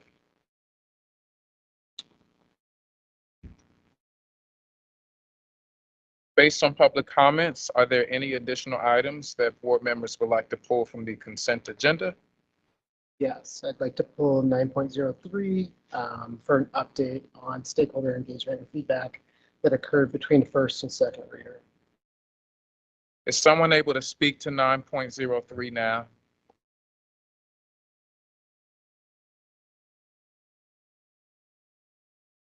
It's the policy ADF, the wellness policy. It's specific for where we are with stakeholder engagement and feedback. That's what we're answering. Yeah, so we need to narrow that focus just on that. Between first reader and second reader, just if there's any update on the engagement.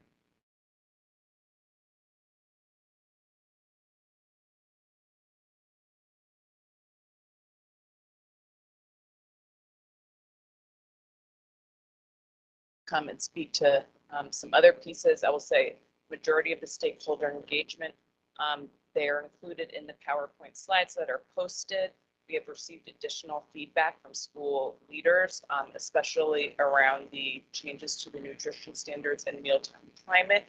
We have received additional feedback from students, both as individuals, and we had 4 different classes that submitted feedback on those, and so those have been incorporated. Is there any, I guess, specific regulations we want to ask, or there was additional engagement around ADFRD. So specifically for that, we were able to, thank you. Specifically for that, we were able to meet with the committee and get additional feedback there, or share additional revisions to the policy as it related to wholeness, specifically as it related to making sure that our definition was updated to reflect the work that is currently happening. And then we also made sure that we added additional revisions into the policy that reflected the current work, the updated work. Thank you. I think it's just critically important that we lift that up, given the amount of interest that we've received in terms of making sure that the policies and regulations really do reflect the needs that are facing our school leaders, our students as well, in this realm. So I just want to lift that up and thank you for taking that opportunity to collect additional feedback and incorporate that where appropriate. So thank you, thank you. Commissioner Mohammed. The committee, Homeless Committee would also like to thank you for the work that was done between the first reader and the second reader. Your responsiveness to our request is seen in the work and within the policy. And we just want to highlight the great work and the time that was put into our request. Thank you. Thank you. Is there a motion to approve the consent agenda with the exception of item 9.04? So moved. Thank you. Commissioner Slater Harrington, is there a second? Second, Esposito. Thank you, Commissioner Esposito. All in favor, Vice Chair Roberts. Thank you, Commissioner Coy. Yes. Commissioner Esposito.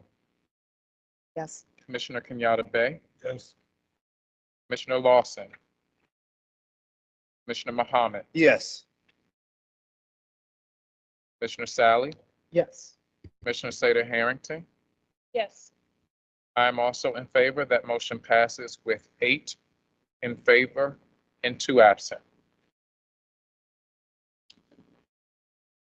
Due to the incorporation of all substantive information from Board Policy IHCAB, access to an appropriate physical education, into Board Policy ADF that was just adopted, wellness, nutrition, and physical activity, and the accompanying administrative regulations, I'm moving that the board repeal Board Policy IHCAB in accordance with Board Policy BGF, suspension, repeal, or waiver of policy. Is there a second?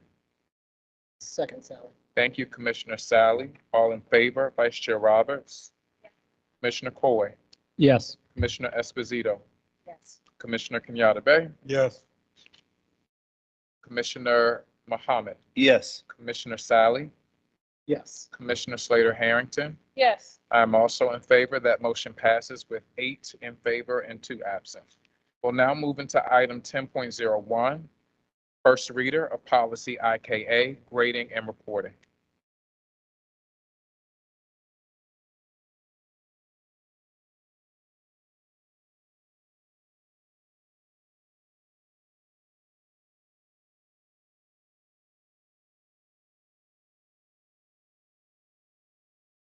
Good evening.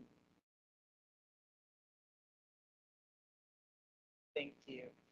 It's a pleasure to be with you, commissioners, for the time to present IKA, our grading and reporting policy. Let me go ahead and bring that up.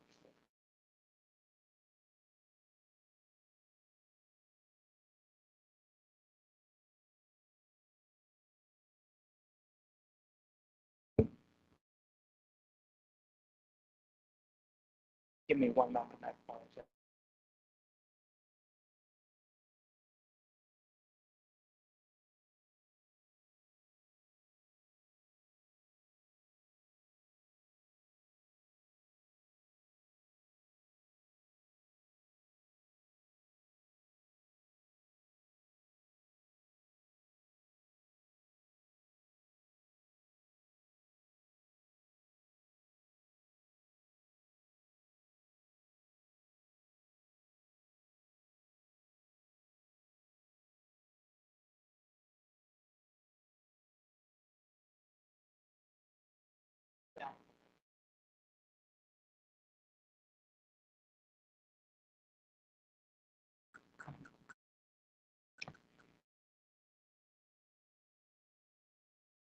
Happy to present this policy today. This is first reader for the grading and reporting policy.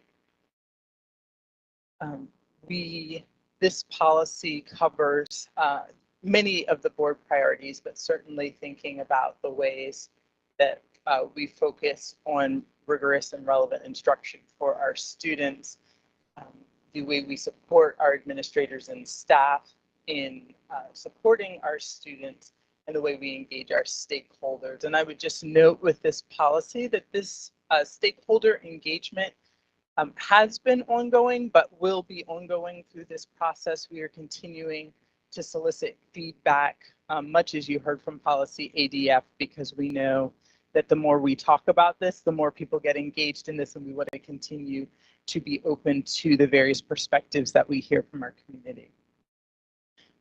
We can go to the next slide and look at the agenda. I also would like to provide just a bit of context that our state is also looking at grading policies as well. And so just want to make sure that the board is aware and our public is aware that there may be some changes that are made by our State Board of Education that would have an impact on policy. We are continuing through our process and our engagement here in Baltimore. And we know that we need to have our policies in line with this state. And so just encourage everyone to continue to stay engaged in this conversation. We will share what we are learning from the state and how our state chooses to move related to grading policy. And what we are presenting right now is our current best thinking here in Baltimore. So one of the places I want to start as we talk about grading philosophy and just our context is looking at the principles undergirding our grading policy. And that is that both the district has a role and our schools have a role. And in order for our policy to be implemented well, we know that this has to take place in partnership. You can go to the next couple slides for me. Thank you. So to shift to the historical context, it's always just helpful to be reminded that our policy as it currently exists has relatively recently been codified. In 2011, we had our first grading policy put into place from longstanding practices that existed across schools. Certainly, our students were getting grades, but it was not in a policy format like we know it right now.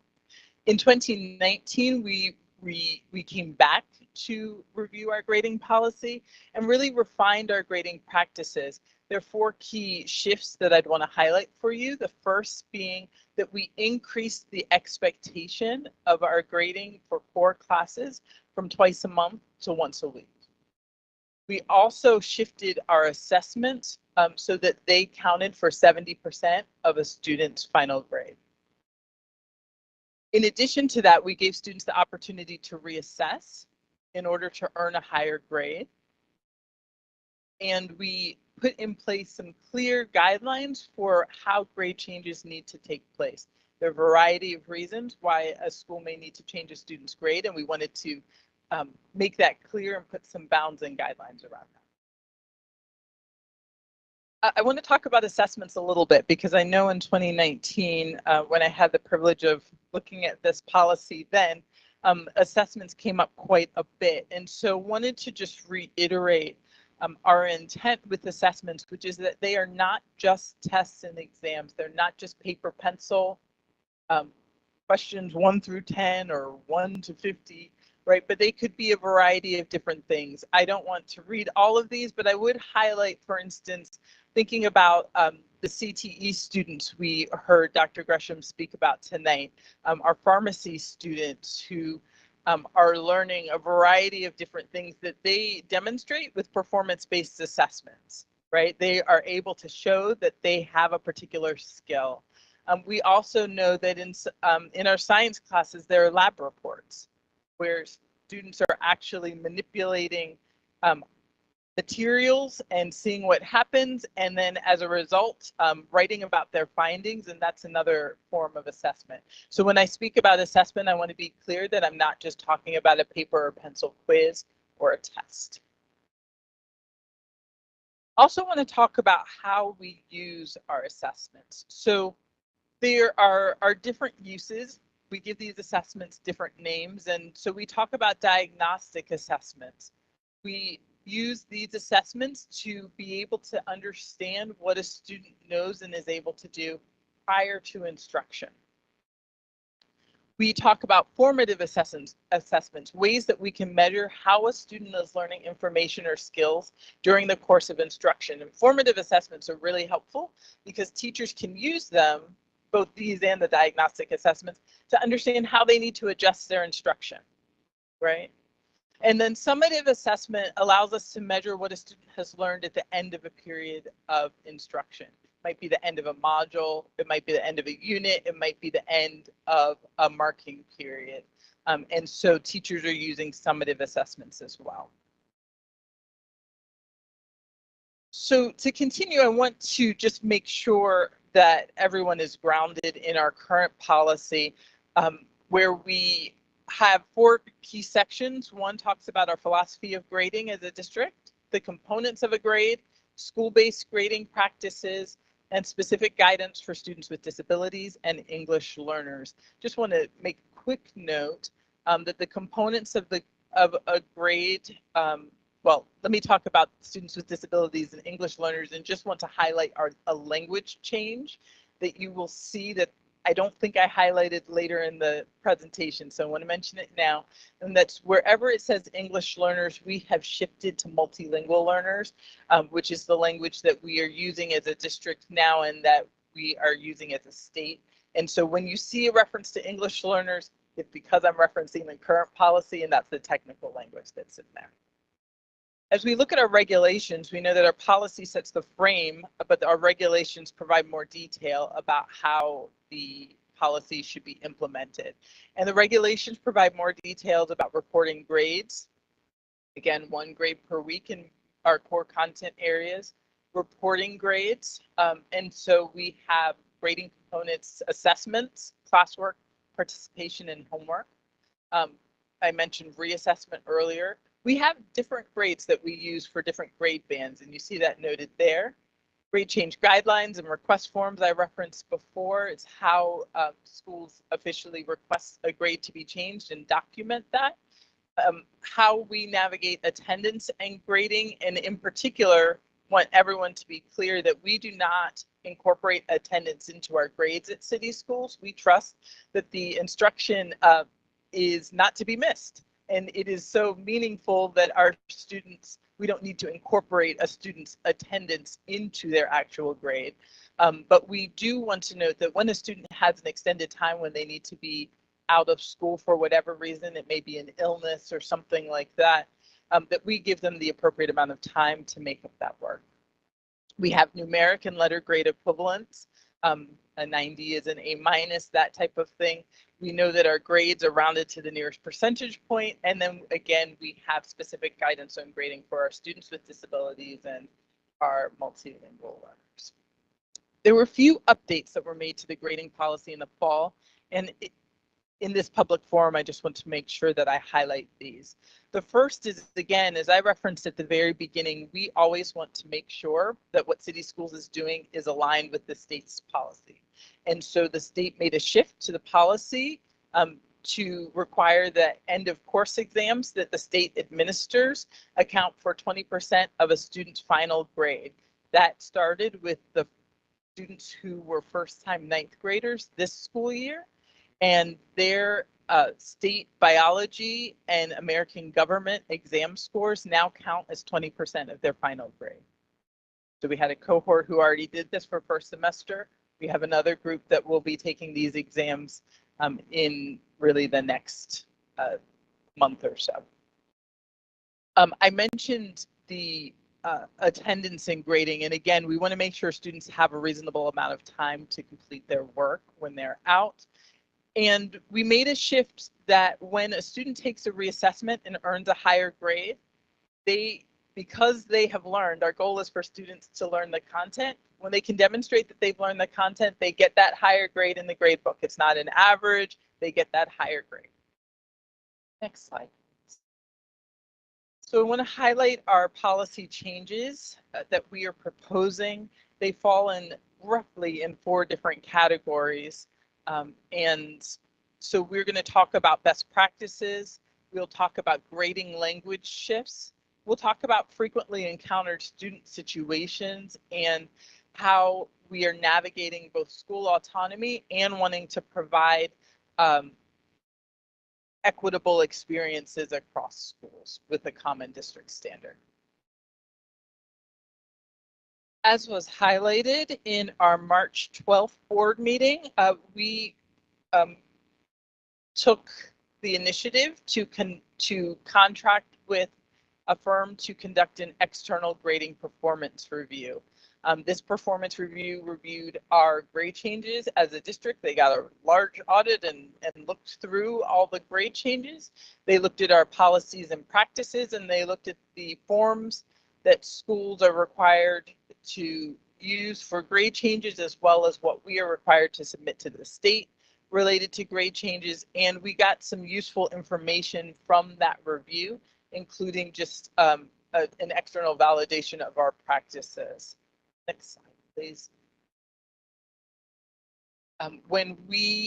The reason we decided to pursue this was threefold. We knew that this policy update was coming, and so it was a good time to get some external input on to inform our policy update. We knew that the state requires an audit every year, and so this would help us meet that requirement. And we also had committed to this audit, this review, as a result of the Office of the Inspector General of Education's review of our grades and grade changes. As part of our response, we said in June 2022, we will do our own external audit and share the results publicly. So key takeaways for those who may not have been able to join us March 12th. The firm, Alvarez and Marsal, found no evidence of widespread grade manipulation in city schools during the 22-23 school year. Particular highlight is 4, that's right, 4 grades were changed out of a total of how many, Dr. Pfeiffer? Oh, that were changed from failing to passing out of how many total? So out of 16 million grading records. Out of 16 million. That's right. 4. 1, 2, 3, 4 out of 16 million. Thank you, Dr. Pfeiffer. Thank you, Dr. Sansolistas. The grade changes were limited, as was noted, in their scale and impact. And we did recognize that actually when grades were being changed, it was because there was no grade in the grade book, and then the grade was shifted to put a grade in the grade book. And so certainly we want our students to have grades. We are digging into and working to understand the root causes of late grade entry, but just want to be clear that that's what the grade changes were, as opposed to students failing and then having a lot of grades changing to passing or vice versa. There were no grades and then grades were entered. And the grade changes took place most in the greatest proportion at the elementary level. As we look at a key highlight from the report, it was noted that our grading policy is stronger and more comprehensive than many peer districts. And so admittedly, you saw in the earlier slide, we said we wanted to use this opportunity to look at best practices in other districts. And what we found was that actually we are one of the stronger districts, which is encouraging. And there were some areas that we could introduce additional clarity. And so really wanting to be clear about when are there exceptions that are allowable, when it is okay to do something different than the stated rule, and how do we codify what that might be? What are staff responsibilities? How can we make those clear, and who is accountable and in what ways? They also found that there's an opportunity for us to continue training and communication, and we are certainly working to improve in that way. There was also finding that while there were there was not widespread changing in inappropriate ways. Grade change forms were not always being used appropriately. And so that's really a point of growth for us, to have the forms completed and to be completed accurately and fully, with no missing information. So there were several recommendations we received. Certainly I referenced timely grade entry, and that's something that we're thinking about as we look at this policy. Also want to highlight that, the district offices, Office of Achievement and Accountability, the academic office, our school office all work together as it relates to grading. But there's some more specificity that we could put in the policy, because sometimes saying the district was not very user-friendly for a staff member who needed to know which office they needed to call or go to. We want to make sure that it's very clear and much easier, both for principals and for our instructional leadership executive directors who supervise principals, to be able to access the grades to see where there may be issues before they become major issues. And so that's work that was recommended. And then also I referenced this allowable exceptions. One of the things that we've experienced is that schools sometimes need an extended time to get grades in. And we have a process for that that's internal but not clearly documented in our policy, and that's something that we want to look at adding. Variety of reasons why schools might need grading window extended, and I'm happy to talk about that if you have questions. Do want to note, I mentioned that the Office of the Inspector General for Education had done a review. Certainly after Alvarez and Marsal's review came out, we received some positive feedback about the work that we did. So in response to the policy recommendations, one of the things that we are going to do is to develop a grading and reporting manual. If you look at our policy and our regulations, they are helpful frames. They are not a guidebook for a teacher who's stuck in a tricky grading situation, and they're not really intended to be. So we need another document that will do that. We also want to continue to clarify our roles and responsibilities of various staff members and emphasize the separation of roles where we need to stay away from any appearance of impropriety.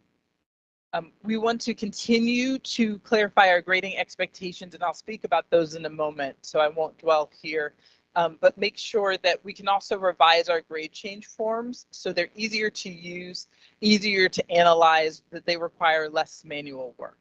So to the proposed changes, we want to make sure that we are working with common definitions. I referenced some definitions at the earlier looking at assessments, but there are a variety of words that to people outside of education might sound like jargon that we want to just be clear about so that families can understand what some of these terms mean and have easier access to that, and we'll use the same definitions across the district. As we think about increasing consistency across schools, we want to look at reassessments, specifically having schools develop clear guidance on what assignments can be reassessed. We have heard that this is an area where we could have a little bit more clarity. And so we want to be clear that reassessments need to follow reteaching or some demonstration that the student has learned, has acquired new learning. We want to make sure that parents and students are very clear about the reassessment guidance. We want to also make sure that they're very clear about what the reassessment guidance is for a particular assignment, so that they know whether they can take that assessment over again, they can redo that lab report, they get another chance to show that they can take blood pressure. We also know that student transfers have created challenges with grading in the system, and sometimes the late grade entry that we saw was a result of grades being in transit from one place to the next. And so we want to provide more clarity on the timeliness of when those grades need to come, how to grade a student who comes in the middle of a marking period, and just simply how to make sure that you're requesting those grades so you can get them in as soon as possible. So that's an area, again, as we think through late grade entry, as we have talked to various stakeholders, we understand that to be a clear point of one of the causes that we need to address. I want to shift to some new language that we are proposing for our second through fifth graders. The language on the left, excellent, good, satisfactory, poor, and unsatisfactory, is what we have used for years. We are proposing changing this language because we do not feel, well, we feel that there's an opportunity for us to be a little bit more precise in what these words mean about what a student knows and is able to do. We are proposing the language that's on the right, meeting standards, approaching standards, developing towards standards, and not yet demonstrating progress towards standards, as a way of being clear for our students, for our families, about how a student is performing according to the grade level standards that the teacher is using to create lessons, and then to assess students' understanding of what's been taught in those lessons. And so as we have taken this around, just kind of, we have heard from our families that this generally has felt better to them, that they have understood it more clearly. There will still be percentages that are included in the grade so that a family will be able to see whether their student has a 73, but they also will know that a 73 means approaching standards. We also, I reference frequently encountered circumstances, and that sometimes our policy or regulations are not a very effective guidebook for a teacher who's trying to navigate some nuances. One of those that we want to be clear about is that the grading window closes at the end of the term. And this is not new information. We're just reaffirming that students have the time through the end of the term to work, and that teachers have that time to grade, and that we are not going to kind of scoop the end of, or when things are due, earlier than the end of that marking period. Meaningful feedback we received both from teachers and from students about how that's affecting them. And so we really want to support them in that. I will note that in the calendar that the board approved last week, we've also included an early release day at the end of each marking period to also support teachers with time to finish grading. We want to update our grade change guidance. The first thing is by shifting to one electronic form instead of two. So whether you're making a grade change within a marking period or after, or if you're changing a final grade, there would be one form that could be used. We want to figure out a way to distinguish whether a grade coming in is a late grade entry or a grade change from one number to another, just for our own tracking of how we're making progress with late grade entry. We want to be able to include information that makes our grade changes easier to track, both in our Infinite Campus system and as grade changes are submitted. One of the things that we experienced as we went through this external review was that it became a very manual process at some point because our systems don't always talk to each other. And so we just need to figure out how we are going to make that connection happen, and we're committed to that. Want to highlight additional training. We want to be able to provide meaningful training for our teachers and resources that help them where they are. And we know that in the midst of the school day, it may be a little bit tricky for them to get information about grading. It may be that they need something that they can access after school if they choose to do so. So we want to have asynchronous videos available to them that they can use at the time that's most convenient for them. We also want to invest, as we did this year, in our new educator summer experience for our first year teachers to ensure that they are getting this information as soon as they come in and know where to find resources. So one of the recommendations that continue to come up both from our both from the grading performance review and from a number of the stakeholders we engaged was a desire for clarity on what every school needs to do and where schools can be different. In general, we are working toward having a district's default of sorts that works for everyone. And then if schools want to increase, for instance, the weight of assessments, they could, but they need to at least maintain our district minimum of 70%. When we look at reassessment, we are looking at schools providing clear guidelines there. And again, I'll just want to engage our community in ongoing conversation. We know reassessment has been a hot button topic that we are continuing to hear and get more feedback on. So we certainly would love to hear additional thinking as we look at reassessment, but no matter where we land, it must be clear for students and families what can be reassessed. When we look at grades per course, we want to be clear that really grading frequency, that schools can increase but not decrease the number of grades required. So if they decide that they want to have one grade every week in a subject where it's not currently required, for instance, like PE, a school could make that determination, but they could not decrease it. And then we want to continue to reaffirm the district's role in providing support, as well as the school's role in supporting implementation. We want to clarify how we will review school-based grading guidelines so that everyone is clear, and that schools that do not submit any school-specific guidelines, which they absolutely do not have to do, they are fine to just stick with the district expectation, they would, by May 1, shift to the district default, right? So that everyone will be clear by the beginning of the school year what that grading expectation is at that school. In the past, just for context, we have gone to each school to say, do you have your guidelines? Do you have your guidelines? And we are fine just working with the district default approach. And then we've worked with our Office of New Initiatives to look at the grading language that is in our charter and operator-led schools policy.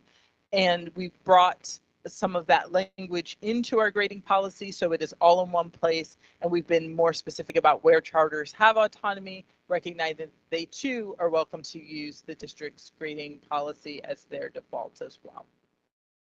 The next two slides highlight the many opportunities we have had to engage our community, and I just want to thank so many folks who came out to give us feedback on this policy and regulations. What we heard through some surveys that were done by our external performance review firm, from our teachers and principals, we heard their wide range of grading and reassessment practices taking place. And we heard that they would love to have more streamlined ways of monitoring grades coming in. And so that's informed our thinking. We also have heard that schools are looking for more clarity about students who are transferring and students who are chronically absent. And so that's information that parts of it will go in our policy, parts of it will be in a grading manual to provide that support. We can go to the next couple of slides here. And then as we go to the next slide and look at key themes from our community engagement, we have heard a desire, as I've referenced, for consistency in the policy across schools. We know many of our students transfer and want to have consistency as they move from school to school, a desire for grading policies to be easier to find and easier to understand. And we have had significant support for the new grading language that I showed you earlier. As I mentioned, our engagement is ongoing, and there's more conversations with students to be had. We are looking at conversations with our 2nd to 5th graders to hear how this new grading language, how they understand that.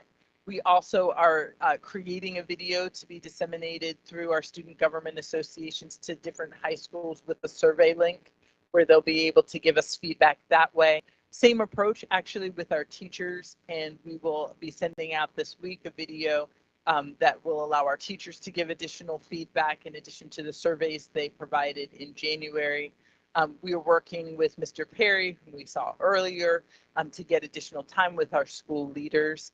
And we are looking to focus our conversations with families on those three areas that you see, the grade entry and how parents are understanding when their students' grades are coming in, reassessment and how they understand what is able to be reassessed, and then again, the grading scale and the change of that language. So thank you for the time, and we will be back in May. Happy to take.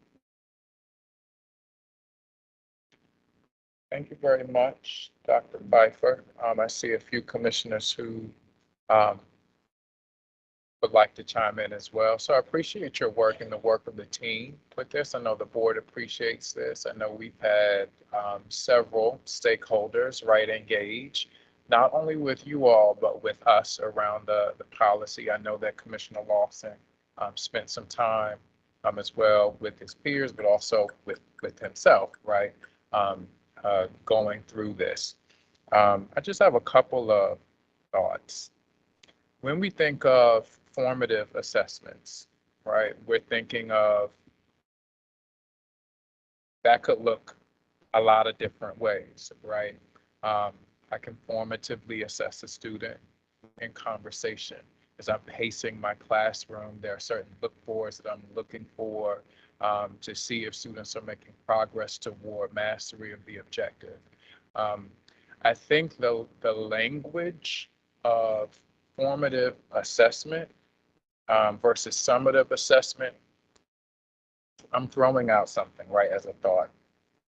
So if we're grading it, could we consider something like a minor assessment versus a major assessment, right, to maybe clear up some ambiguity with teachers as they're engaging in, work with students and with their classes? I think that may be helpful to kind of clear up misconceptions for them, but also to students, right? Because I can submit a homework assignment, as you all have introduced here in the policy, some language around in the regulations specifically around homework, right? That can be considered formative, but I may not grade that, right? I may not weigh that in your overall grade, but it's formative information for me as a practitioner to best support the needs of my students. So I think that could be helpful, and I'm hoping that you all consider just that language change. I'm not sure how the full team thinks about it, but I think that could be helpful. I think I mentioned to you before, I'm not pointing to you, I'm rolling on my sleeve. I had a fourth grade student reach out to me about a test that they took, and they got a bad grade on it, and it affected their overall, average. I think just changing some of that language, that minor, major assessment could help. It's just a recommendation that I hope you all will consider. I appreciate the language in the regulation around the redo, right? As educators, I just want to throw this out there too. I don't think that it is fair, and I appreciate some of the language in the regulation around the time for making it up or redoing it. There's also language in the regulation that says the assessment may change, right, if a student does it again. What are your thoughts on that, Dr. Pfeiffer, right? Like, should it be the same assessment that the student takes, or should it be a modified assessment that a student takes that still is aligned to the objectives, still aligned? I'm just curious to know, like, what your thoughts are. Do I give my student who's seen this assessment before the exact same thing, you take it, right? Or do I modify it? It does take a little additional work, but I think that best or better captures whether or not a student is understanding or not. Are you following? I am following you, and actually had a conversation with our content leads in our teaching and learning office about this very question. And I think I think we all saw the merits in having a different assessment that looks at the same content standards and allows the teacher to understand whether a student has learned them.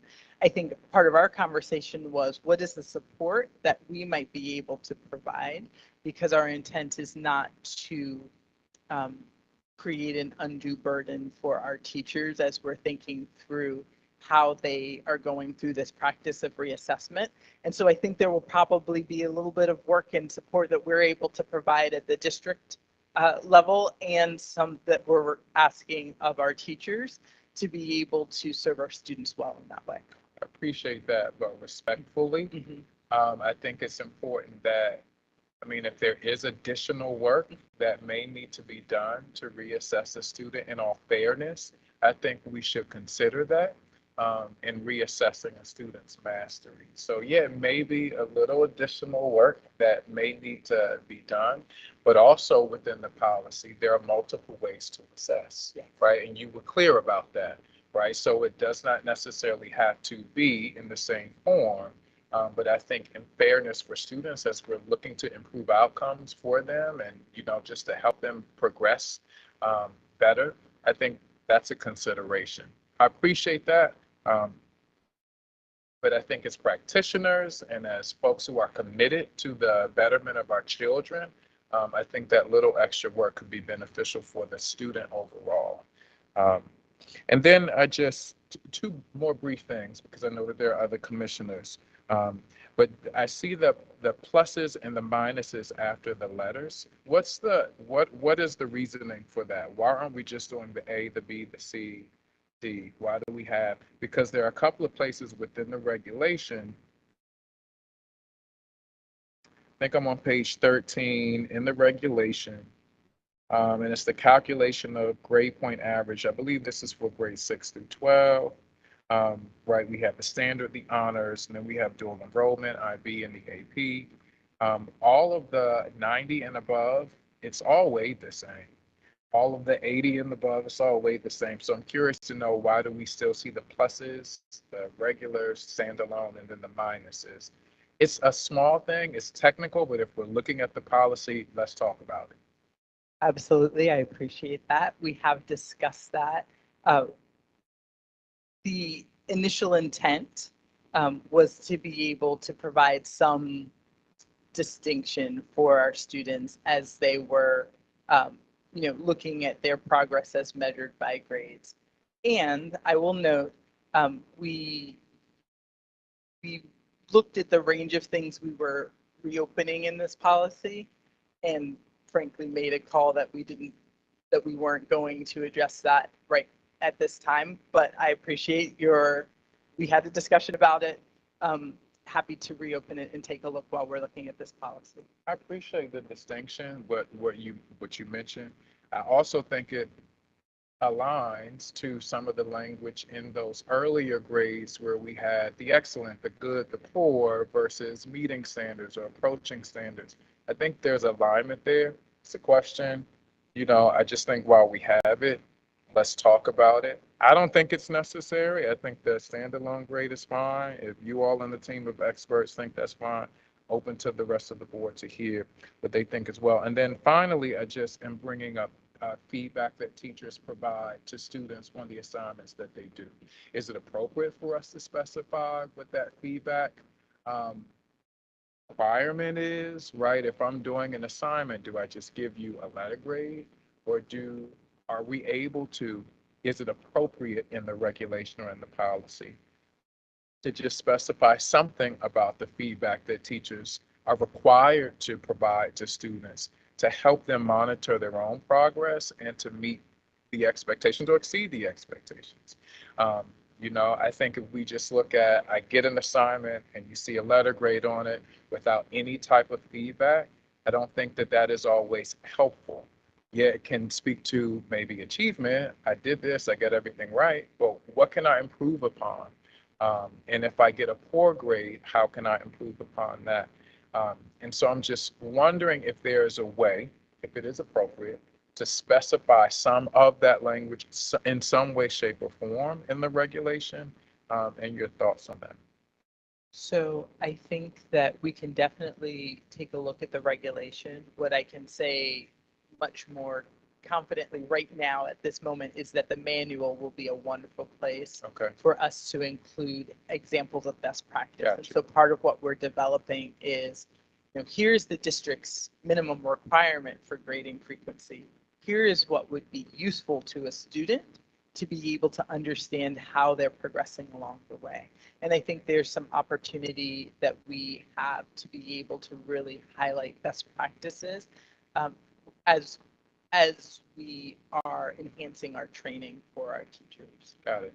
So it may not necessarily be the best place in policy or regulation, but in the manual, more of that guidance can be provided. Absolutely. It'll be helpful for us to also see that or have access to manual, not to necessarily weigh, but to just see that and accompaniment to the policy and the regulation. Vice Chair Roberts. Thank you. Thank you so much for the presentation. In the regulation on page 2, letter I, there's a reference to students that may have been found to have cheated or plagiarized. Does the team have any insight within current discussions or from the state guidance around the use of artificial intelligence? That's an excellent question. We are definitely, that is one of the topics that is a point for internal conversation that we are currently having. I think that I know that our teams have begun to do their own work to think through how we can support our schools in being able to navigate this new world in which we live, in which artificial intelligence can provide a lot of support on assignments. And so I'd say that work is ongoing and isn't necessarily captured specifically in the regulations, so the consequences for any type of taking someone else's work as your own are captured there. I do think that before it comes back for a vote, before we receive the finalized version, that we do need to tease that out. With the landscape increasingly becoming more comfortable with artificial intelligence tools, that the area that hard stop for what is plagiarized work, it becomes a gray space. And if this is going to be in part of policy and codified, we need to be a bit more rigid around what we're defining as plagiarized work. Thank you.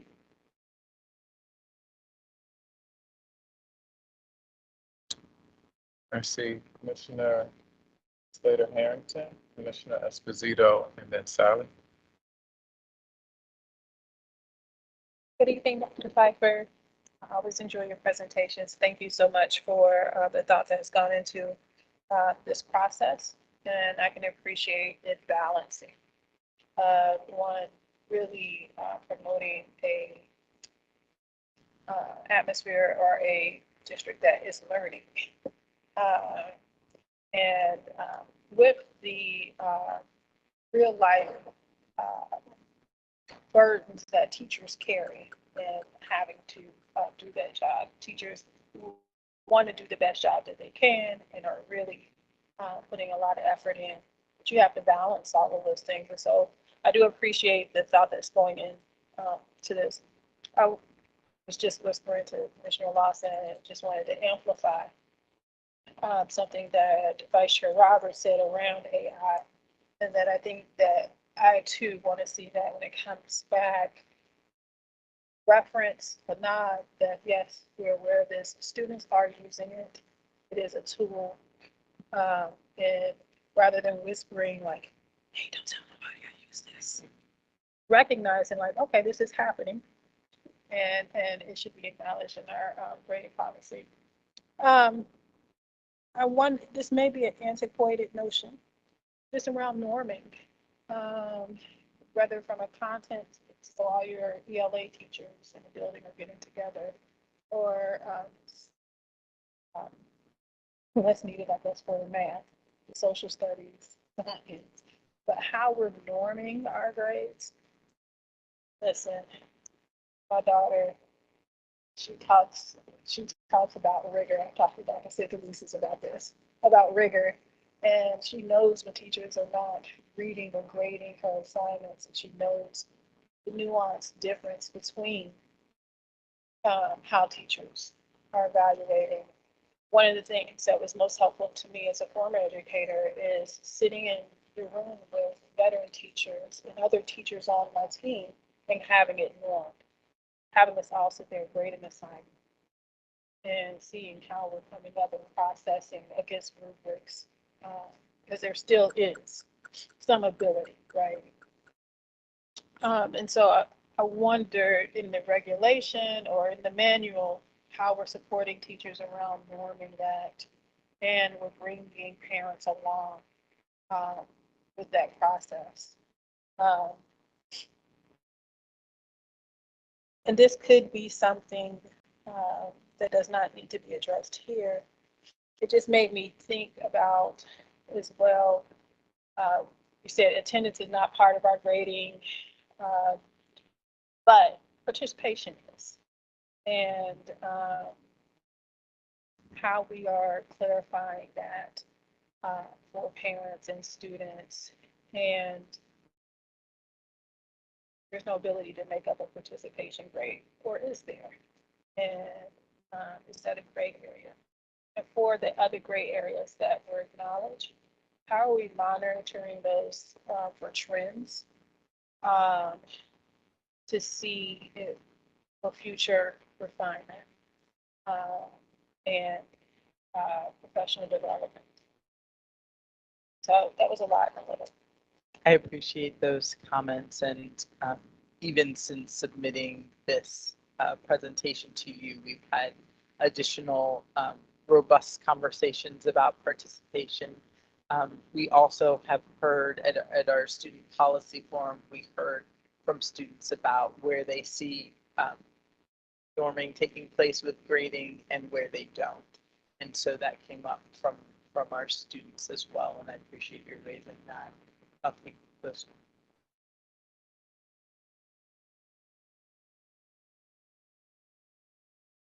Yeah, I just wanted to say thank you for incorporating some of the feedback that we gave in the policy committee. I know one of the things that Commissioner Sally really emphasized is the need for the terminology and how complicated and complex this, like how robust and complex this policy is. And I did want to thank the other commissioners for raising the AI issue. And the only thing that I'd add to that is just to be mindful of being inclusive for those that do use AI tools for accommodation reasons, because there are more tools available, such as like screen readers and things that do even the playing field for students. Yeah, it's special education. And yeah, overall, it seems like you all have a good handle on things. And the only thing that I would ask, I did say that I did notice that the data collection process will probably be more streamlined, so it'll be more easily accessible to report out. And yeah, just keep us posted about the state grading policy changes, because I'm curious about how that's going to impact this, or if there's going to be any like contradictions. Thank you. Absolutely. Thank you for raising that. And I've made a note about inclusivity as we look at it.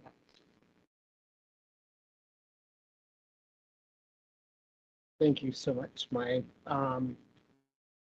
point is much more about a critical balance, I think, that has to happen as we think about the role of the educator in designing the range of assessments minus summative assessments, but also the role of instructional leaders in our building. And I think there's a critical balance in how we craft policy to ensure that it doesn't bar our educators and it doesn't bar our instructional leaders, but rather provides some safeguards and guardrails for both our educators and our students and scholars in our system. And so I just want to lift that up as a critical tension in this work. And so to the extent as we're working through this policy, the additional work that is going to transpire with stakeholder engagement, that we think through how we manage that tension in the best way possible that supports student achievement.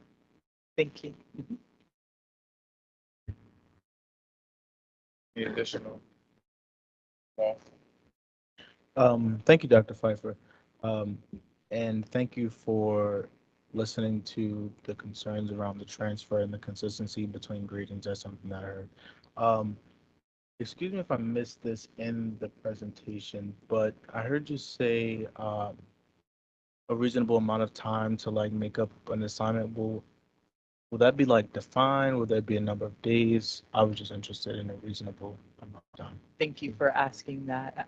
So what the regulation says now is that the student has the same number of days that they were out to complete the work that was missed. And if more time is needed, they can have a discussion with their teacher about that to come to an understanding about what they need and what's possible.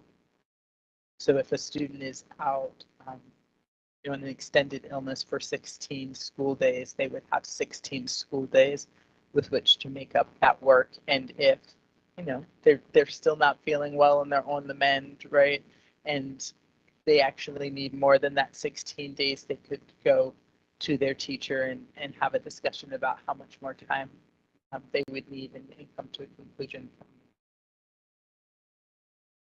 I appreciate that. I do have a question about, for instance, myself. Um, Sometimes I do have to leave school for activities, and then we have student athletes, and I also take a number of AP classes and honors classes as well.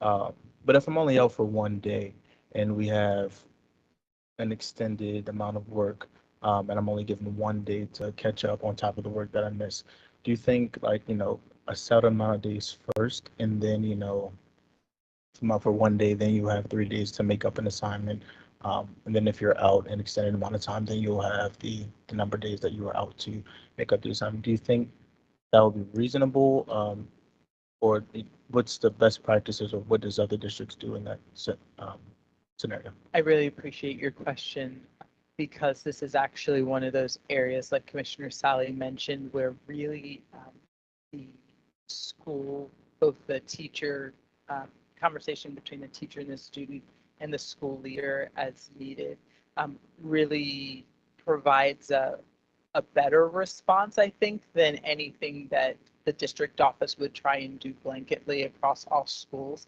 And so that's a space where we really want to give the discretion to schools to be able to have that conversation with you and to say, look, let's look at your calendar, right? What does the next month look like? To use your language, Chair McFadden, what are the major assignments that are coming up? What are the ones that are smaller, right? What are the minor assignments? And then how can we develop a plan together? And I wouldn't want our policy to get in the way of having that conversation. I appreciate that. Thank you.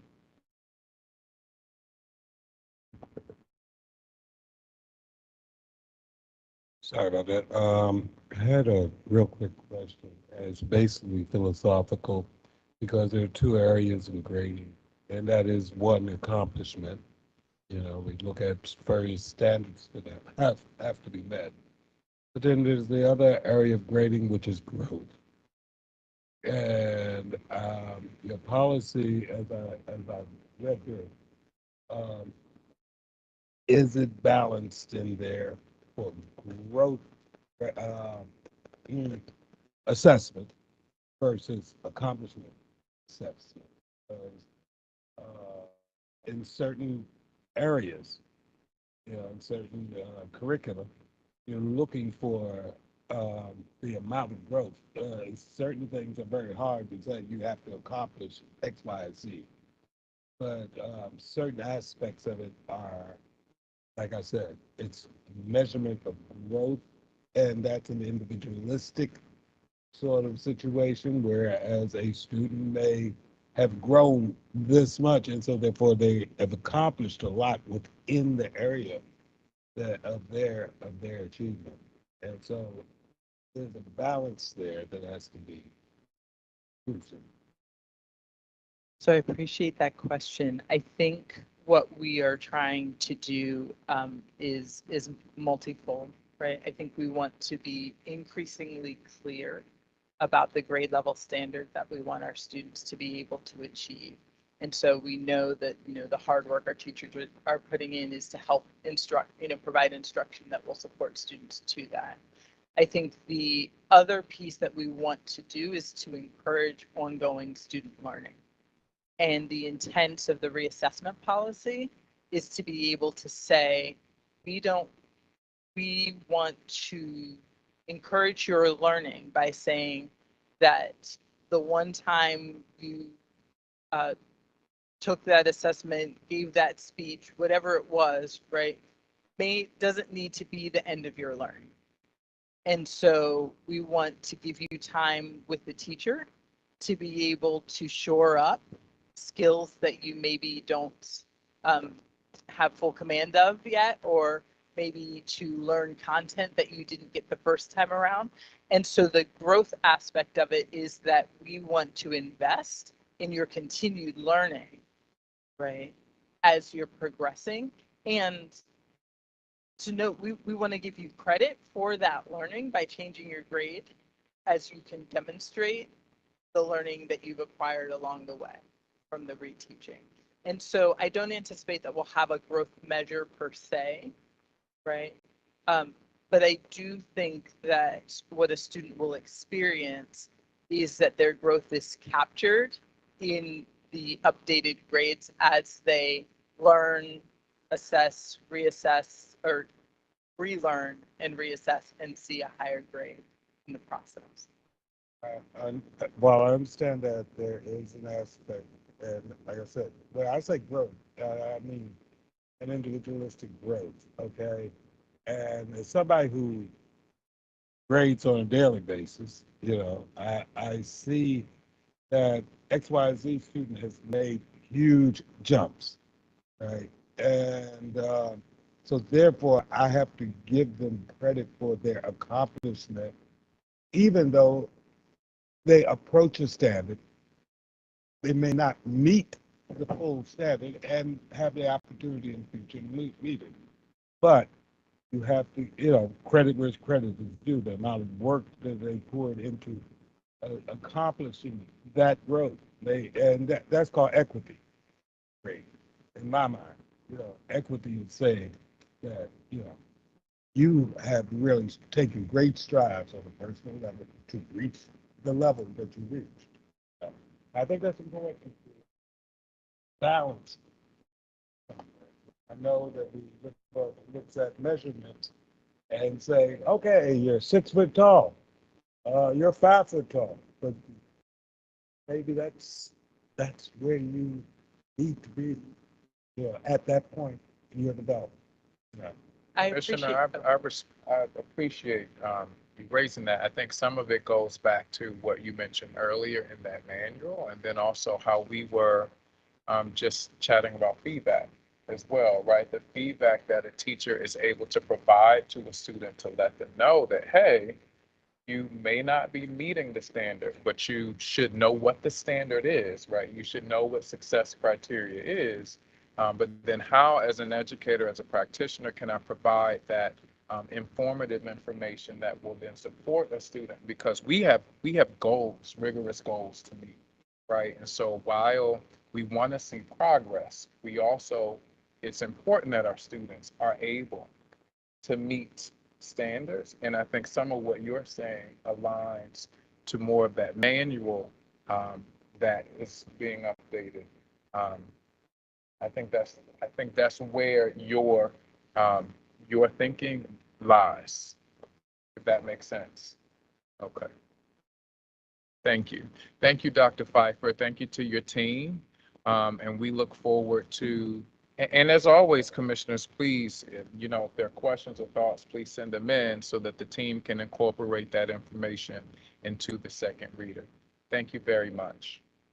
We're now going to move to item 10.02, operator renewal process. This is an informational update.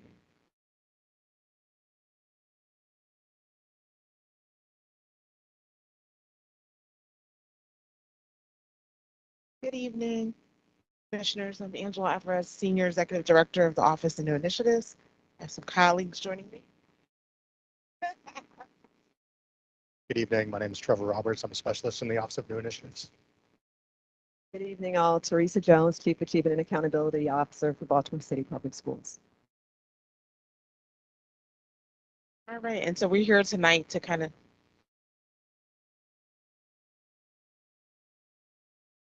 Happy birthday, Chief Jones. Thank you. Thank you. I appreciate that. Okay. So we're here tonight to just officially share our 24-25 operator renewal process. Go to the next slide. So this aligns to many of the board priorities, but most closely to board priority 6, where we're seeking to guarantee all schools, including charters, are providing high quality educational experiences. Operator renewals, where we are reviewing operators to make sure they're meeting that goal.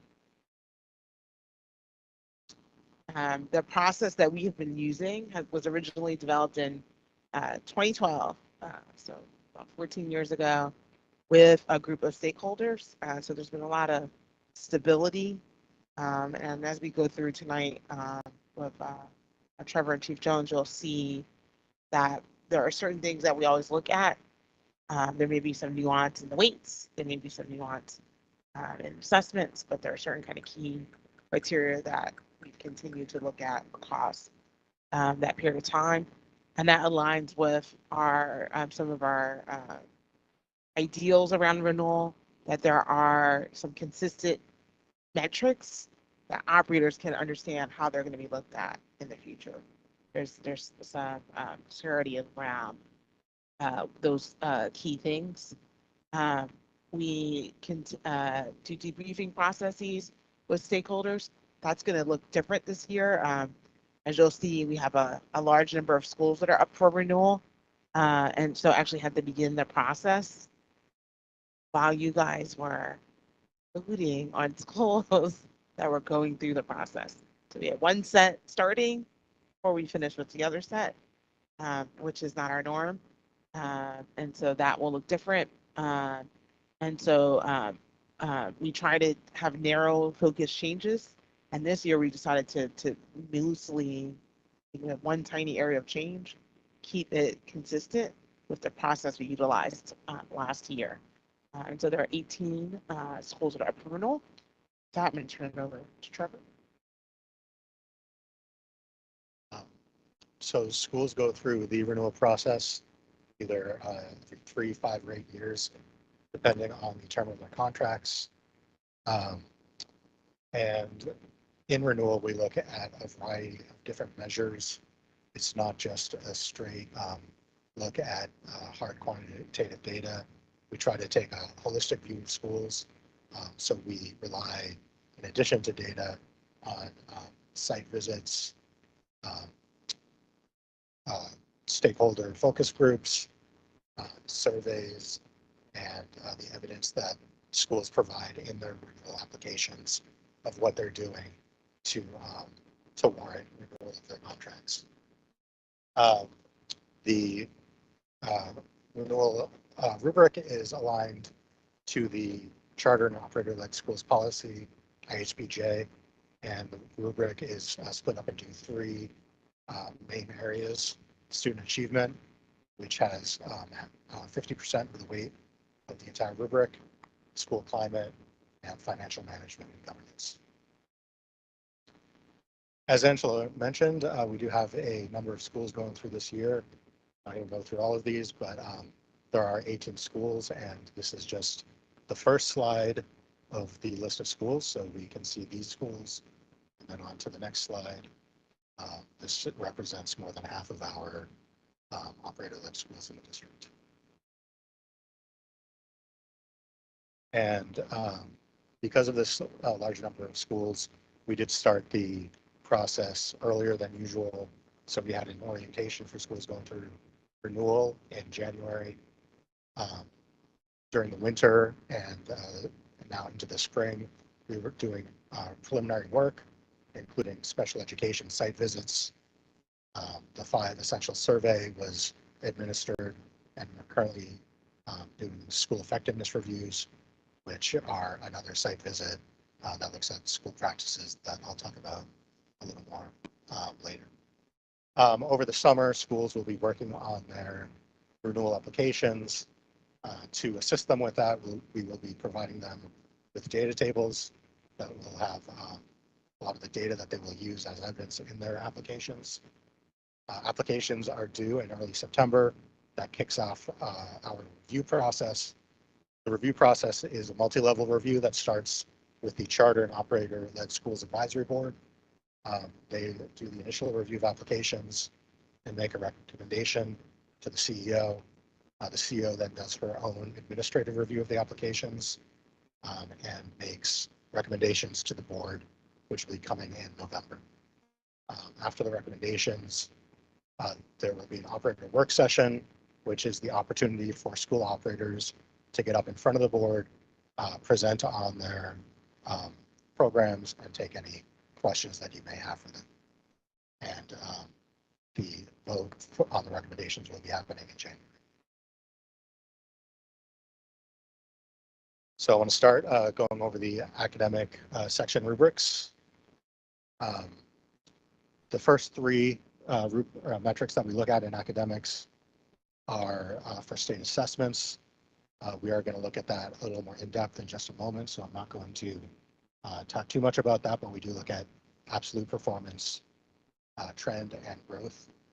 The next thing we look at is the fidelity to charter and application overall. This is where we look at how schools are meeting the promises that they make in their charter application, how they are measuring progress towards meeting the promises made in their charter application, and how they are reacting to any challenges that have arisen in that area. Then we look at programming for all student, racial, and ethnic groups. This is a measure that only applies to schools with diverse student bodies. Here we're looking at both practices that schools are implementing to make sure that all student groups are receiving high quality programming that recognizes and honors their culture and background. But we are also looking at the data and achievement of different student groups to make sure that those practices are translating into higher achievement for all student groups. For high schools, we look at college and career readiness and graduation rate. And finally, we look at the findings of the 5 Essentials survey. The 5 Essentials is a survey instrument that has about 20 years of data and research backing it that shows that the outcome of the survey is predictive of improvement in school performance in the future. Turn it over to Chief Jones to talk about our state assessment measures. Great, thank you, Trevor. As Trevor indicated, we take a look at assessments essentially in 3 ways historically. You'll see that there are some notable differences in this particular iteration, just based on the characteristics of our MCAP data and the timeline for which the new MCAP has been administered. But first and foremost, the absolute measure. It is, again, one of the 3 ways that we look at performance. It is based on the most recent year's performance on the assessment. One of the things that we wanted to note is that, like we did last year, we'll continue to look at the average performance level of schools in a tested grade band. And what you see noted here on the bottom is that we are making a provision that allows us to take a look at the proficiency rate and how that compares to the median for a particular poverty index group. And as a reminder, one of the things that we continue to find is a strong correlation between economic disadvantage and absolute performance on state assessments. And this is one of the ways that we've tried to accommodate for that by looking at the comparison of absolute results by way of poverty index groups. And what you'll see noted in this scale is that what we then take a look at is the average performance level. And then when it comes to the assigned rating, if they were to have an average performance level of a 2, 3, or a 4, however, and have their proficiency be 5 percentage points over the median, we would essentially bump them up. That's essentially how that would work. Next slide, please. In most years, when we've had stability of the assessment over time, we've been able to have the trend measure. And unfortunately, we are not in a position to do so for 24-25. And that is really because, as you know, the state changed the assessment from PARCC to the current version of the MCAP, which was a state-designed assessment. And because that 21-22 school year was the first year after the pandemic that assessment was administered, we've decided not to include those results to make that comparison to calculate the trend measure. However, it doesn't mean that we don't think that trend might be a meaningful measure to include in future processes. So we have noted that we will reassess the inclusion of trend in future rounds of renewal based on what we learn about the assessment and the circumstances. The third measure is around growth. And I know there's particular interest in this particular area. And so again, when we take a look at growth, the way we look at growth here is looking at individual student growth. So to Commissioner Kenyattabe's earlier point, this is one of the ways that we're able to factor in those individualized improvements into the process. In this case, we're actually taking a look at those improvements over multiple years. So what you'll see noted here for 24-25 is that we would actually be utilizing the student growth percentiles in mathematics and English language arts from the 2022, 2023, and 2024 administrations, which is another way of taking a look at more and more students and what impact a school might be having on their ability to demonstrate proficiency on these assessments. The other thing that we also note for this process is that while we tend to rely heavily on the state assessments, we do provide an option for those schools that might want consideration for an alternative assessment. If that is indeed the case, there's certain criteria that have to be met, and they would have to submit that request to the Office of New Initiatives by the end of May, by May 30th.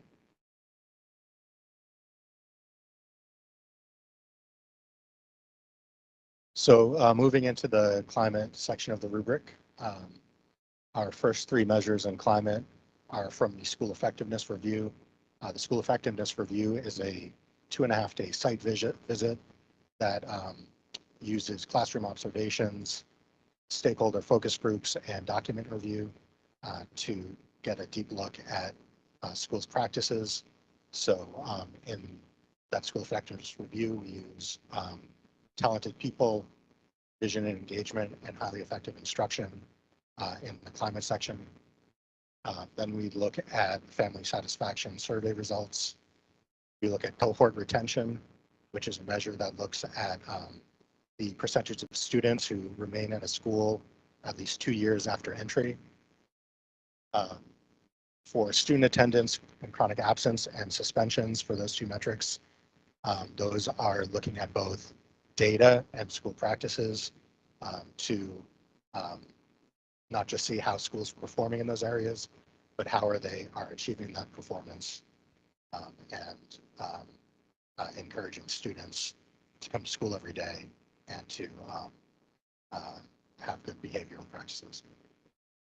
Finally, in the last metric we look in this section is effective programming for students with disabilities. This is a holistic look at how schools are serving these students, and it looks at a variety of measures, including separate site visit, data, and pretty much everything that we can find on school practices in that area.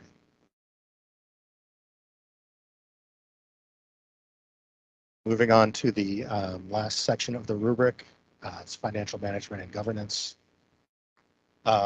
The first metric in this area is audit content and financial controls. Our finance department takes a look at school audits to make sure that the operating organization is being a good steward of public funds, and just as importantly, that they are in financial health so that they will remain going concern. Our operating organizations are essentially small businesses, and we need to make sure that they are financially healthy so that they can continue to support the school that they operate. The next thing we look at here is operator capacity. This is the operating organization's ability to meet critical federal and state laws and regulations, and also district requirements and their contractual requirements.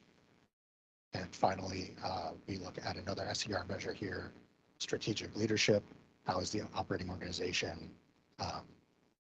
providing leadership and vision and guidance for the school? I want to finish up by looking at the rubric weights, these different measures. So looking at academic success, because in this area there are different measures depending on the grade band, we have 3 different weight breakdowns. The high level thing I want to point out is that for schools with elementary and middle grades, the growth measure is the highest weighted measure in those areas. And for high school, where We don't have growth measures. We have a lot of different data, such as graduation and college and career readiness, that gets factored into schools' ratings in that area. Moving on to school climate. For this, we're showing a multi-year look, and we just want to emphasize that starting in 2023-24, we did increase the weight on the effective programming for students with disabilities measure. We thought that that was a really critical area of school performance that we wanted to recognize with a higher weight. That higher weight was taken by slightly reducing the weight of the 3 school effectiveness review measures. And for this upcoming process, we are going to continue using the higher weight for students with disabilities. And finally, in the financial management and governance, here we see we only have 3 measures here. They're all weighted equally. It should be noted that a not effective in any of these measures can lead to the school being rated not effective overall for financial management and governance. And that is because for every one of these measures, if a school is not performing up to par, it could affect the very existence of the school. So, in any of these areas, if a school is not effective, it could, affect the viability of the school moving forward.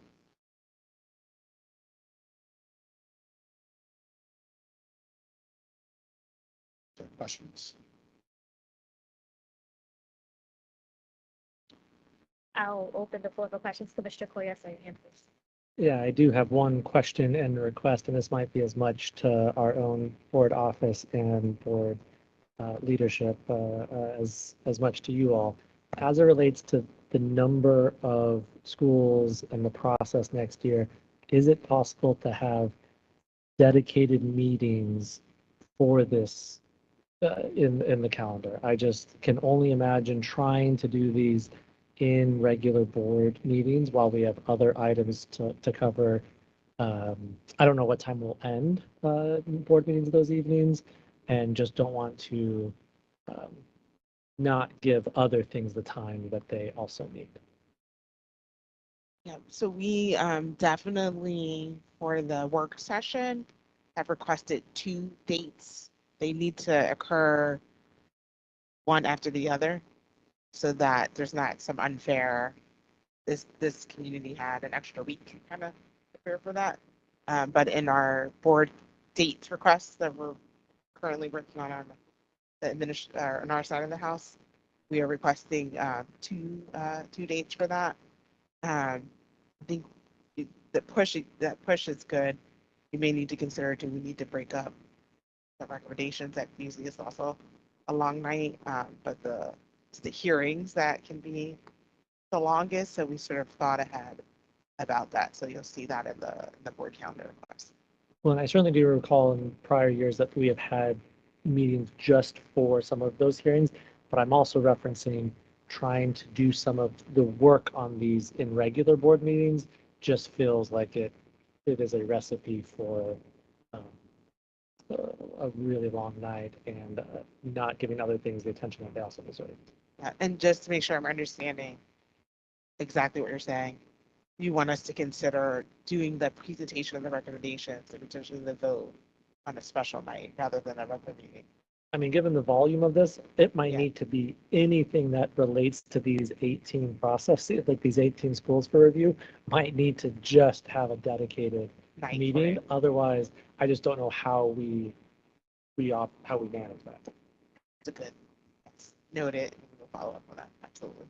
Thank you for flagging, Commissioner Boyd. That is something that recently came up, and as staff begins to prepare the proposed calendars for next year, we'll talk about that more in depth at the business meeting in June.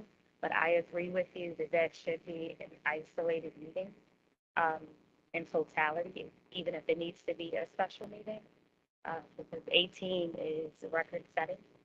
And that is a tremendous effort to undertake, especially in one meeting for this small action item. So if we can do that in a very thoughtful way. That would be extremely appreciated by the board. Thank you. Any additional remarks? I'll go there. Go back.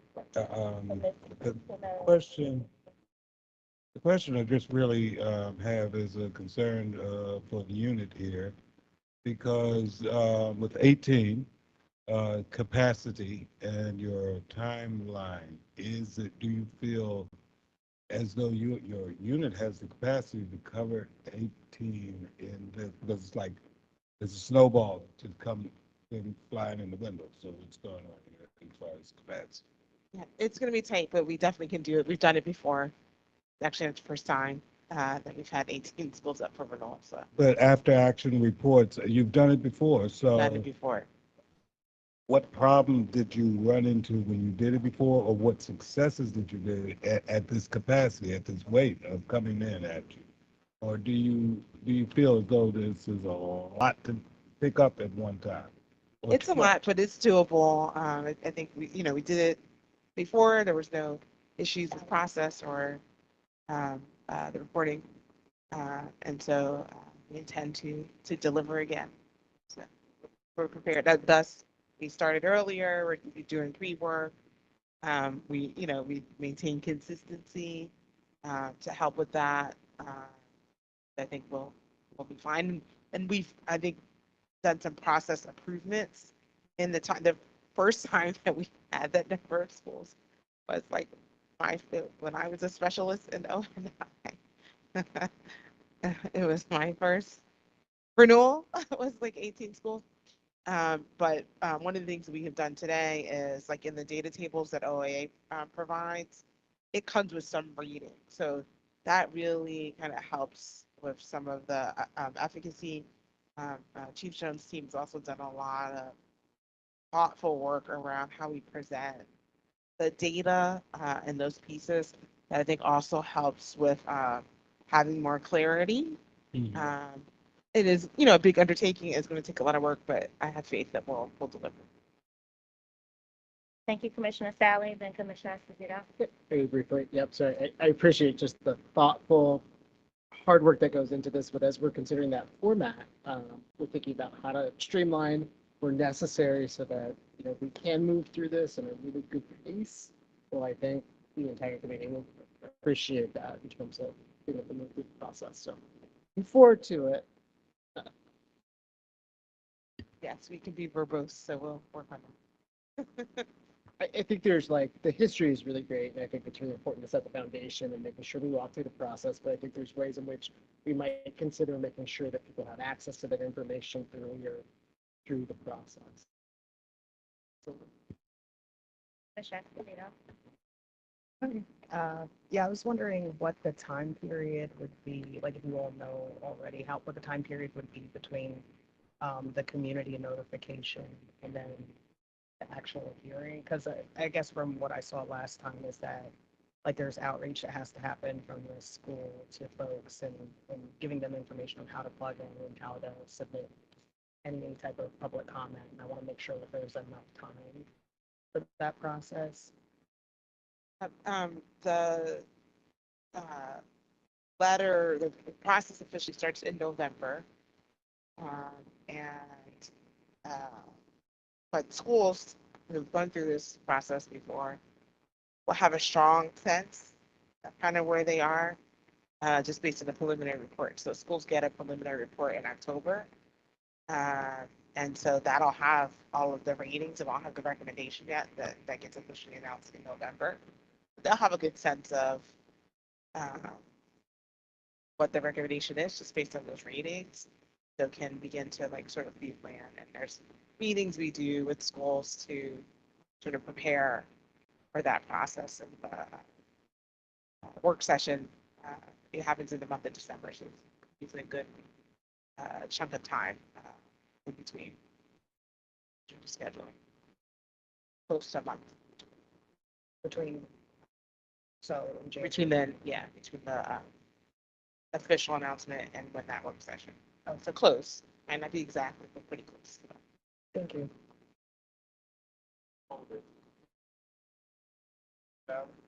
Yeah, we did. Just looking at your matrices,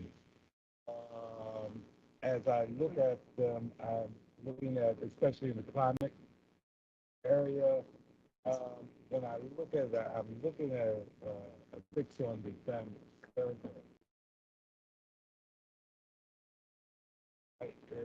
Why would that be the policy?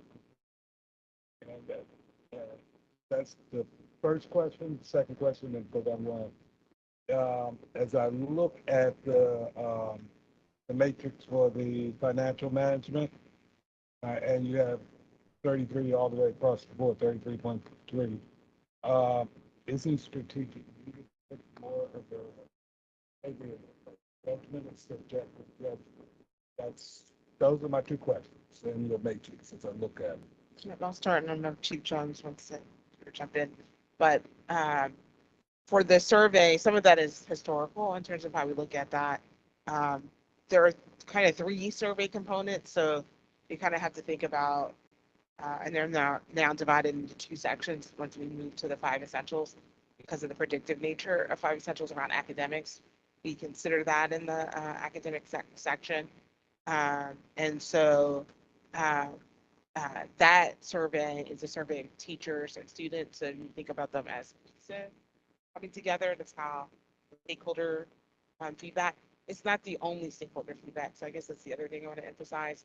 Within the school effectiveness review, which is also worth a considerable amount of weight, the most weight in the climate section, are focus groups. So focus groups for parents and students and staff are an essential component of that school effectiveness review. So just looking at that survey, which is, it's taken one time by families, not everybody participates in it. So it's a piece, it's an important piece, but you got to take the pieces as a whole. So there's that, there's the school effectiveness review, there's the 5 essentials, and those are the weights that kind of roll up to give us kind of that stakeholder feedback that feed into the process that leads to our recommendation. You as a board will hear and get letters from families that you consider the formulation of what you decide to do. That's also another kind of component. Yeah, I don't really have a lot more to add to that, other than the fact that when you take a look across all of the quantitative and qualitative inputs, we have been thoughtful about making sure that stakeholder voice is represented. And as Angela described, right now we have essentially 3 different respondent groups. So with the teachers or the instructional staff and students being represented within the 5 essential survey, because we don't do a family version of that survey, we've continued to use the district's family survey as the source of information that gets included in this process. And as a part of the school effectiveness reviews, because of the focus groups and these other aspects, it still allows those voices to come through in a way that helps balance that alongside the other measures that we're considering. Thank you. Oh, no, there were 2 questions. Sorry, there was 2 questions. The other question was about strategic leadership, and if that's a judgment that comes out of the school effectiveness review, which actually is kind of a complex, and Chief Jones was actually kind of talking. So the other thing is within the school effectiveness review, just as a reminder, it's built on a framework.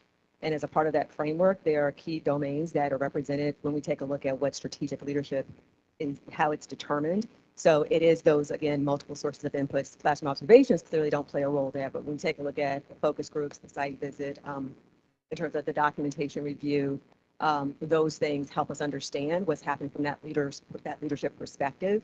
And then that is one of the key reasons that we factored it into this particular domain, because that seems to be where it best fits relative to the other domains that are captured within the school effectiveness review. The other thing I'll add is that review is conducted by SchoolWorks, who's sort of a leader in these reviews. So it's based in research. It is qualitative, but there's rubric and research that sort of undergirds looking at multiple sources of evidence to arrive at that rating. Schools also have the ability to appeal if they feel like their rating is not valid and provide additional evidence that gets considered.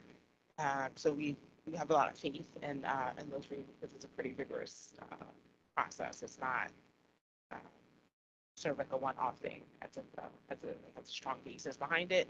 and our leadership frameworks and how we look at and evaluate like school leadership are very much aligned to that process. Thank you to the team. Thank you very much for the presentation. I know that the board is looking at the calendar for next year already, and we're in the process of also composing our annual meeting agenda. And so we may be reaching out to you all to kind of support us with that, as this is a lot of information and several schools are on this slate this coming year. So I think it will be advantageous for us to spend a little bit more time with processing. And certainly, commissioners, if you have specific questions, please reach out to the team so that they can answer those questions, because this is an important process and part of our work. So thank you all very much. Teaching and Learning Committee will meet on Tuesday, May 7th at 3:30 p.m. We'll meet in executive session on Wednesday, May 15th. At 3:30 p.m. The public board meeting, our next one will be on that same day at 5:30. Our Safety and Wholeness Committee will meet on Thursday, May 16th at 4:00 p.m. These are virtual meetings. The Operations Committee will meet on Tuesday, May 21st at 10:30 a.m. And the Policy Committee will meet on Tuesday, May 21st, that same day at 4:00 p.m. Is there a motion to adjourn? So move, Robert. Thank you, Vice Chair Roberts. Is there a second? Second, Kenyatta Bay. Thank you, Commissioner Kenyatta Bay. Any unreadiness? Hearing none, all in favor of adjourning, please answer by saying aye. Aye. Thank you. Any opposed? Hearing none, we are adjourned at 8:54. Have a great evening. Thank you again to the REACH team. Thank you for hosting us. Thank you to our IT team. Thank you to everyone who's made this possible. Thank you very much, folks. Be safe. Have a great evening, and we'll see you at the next meeting.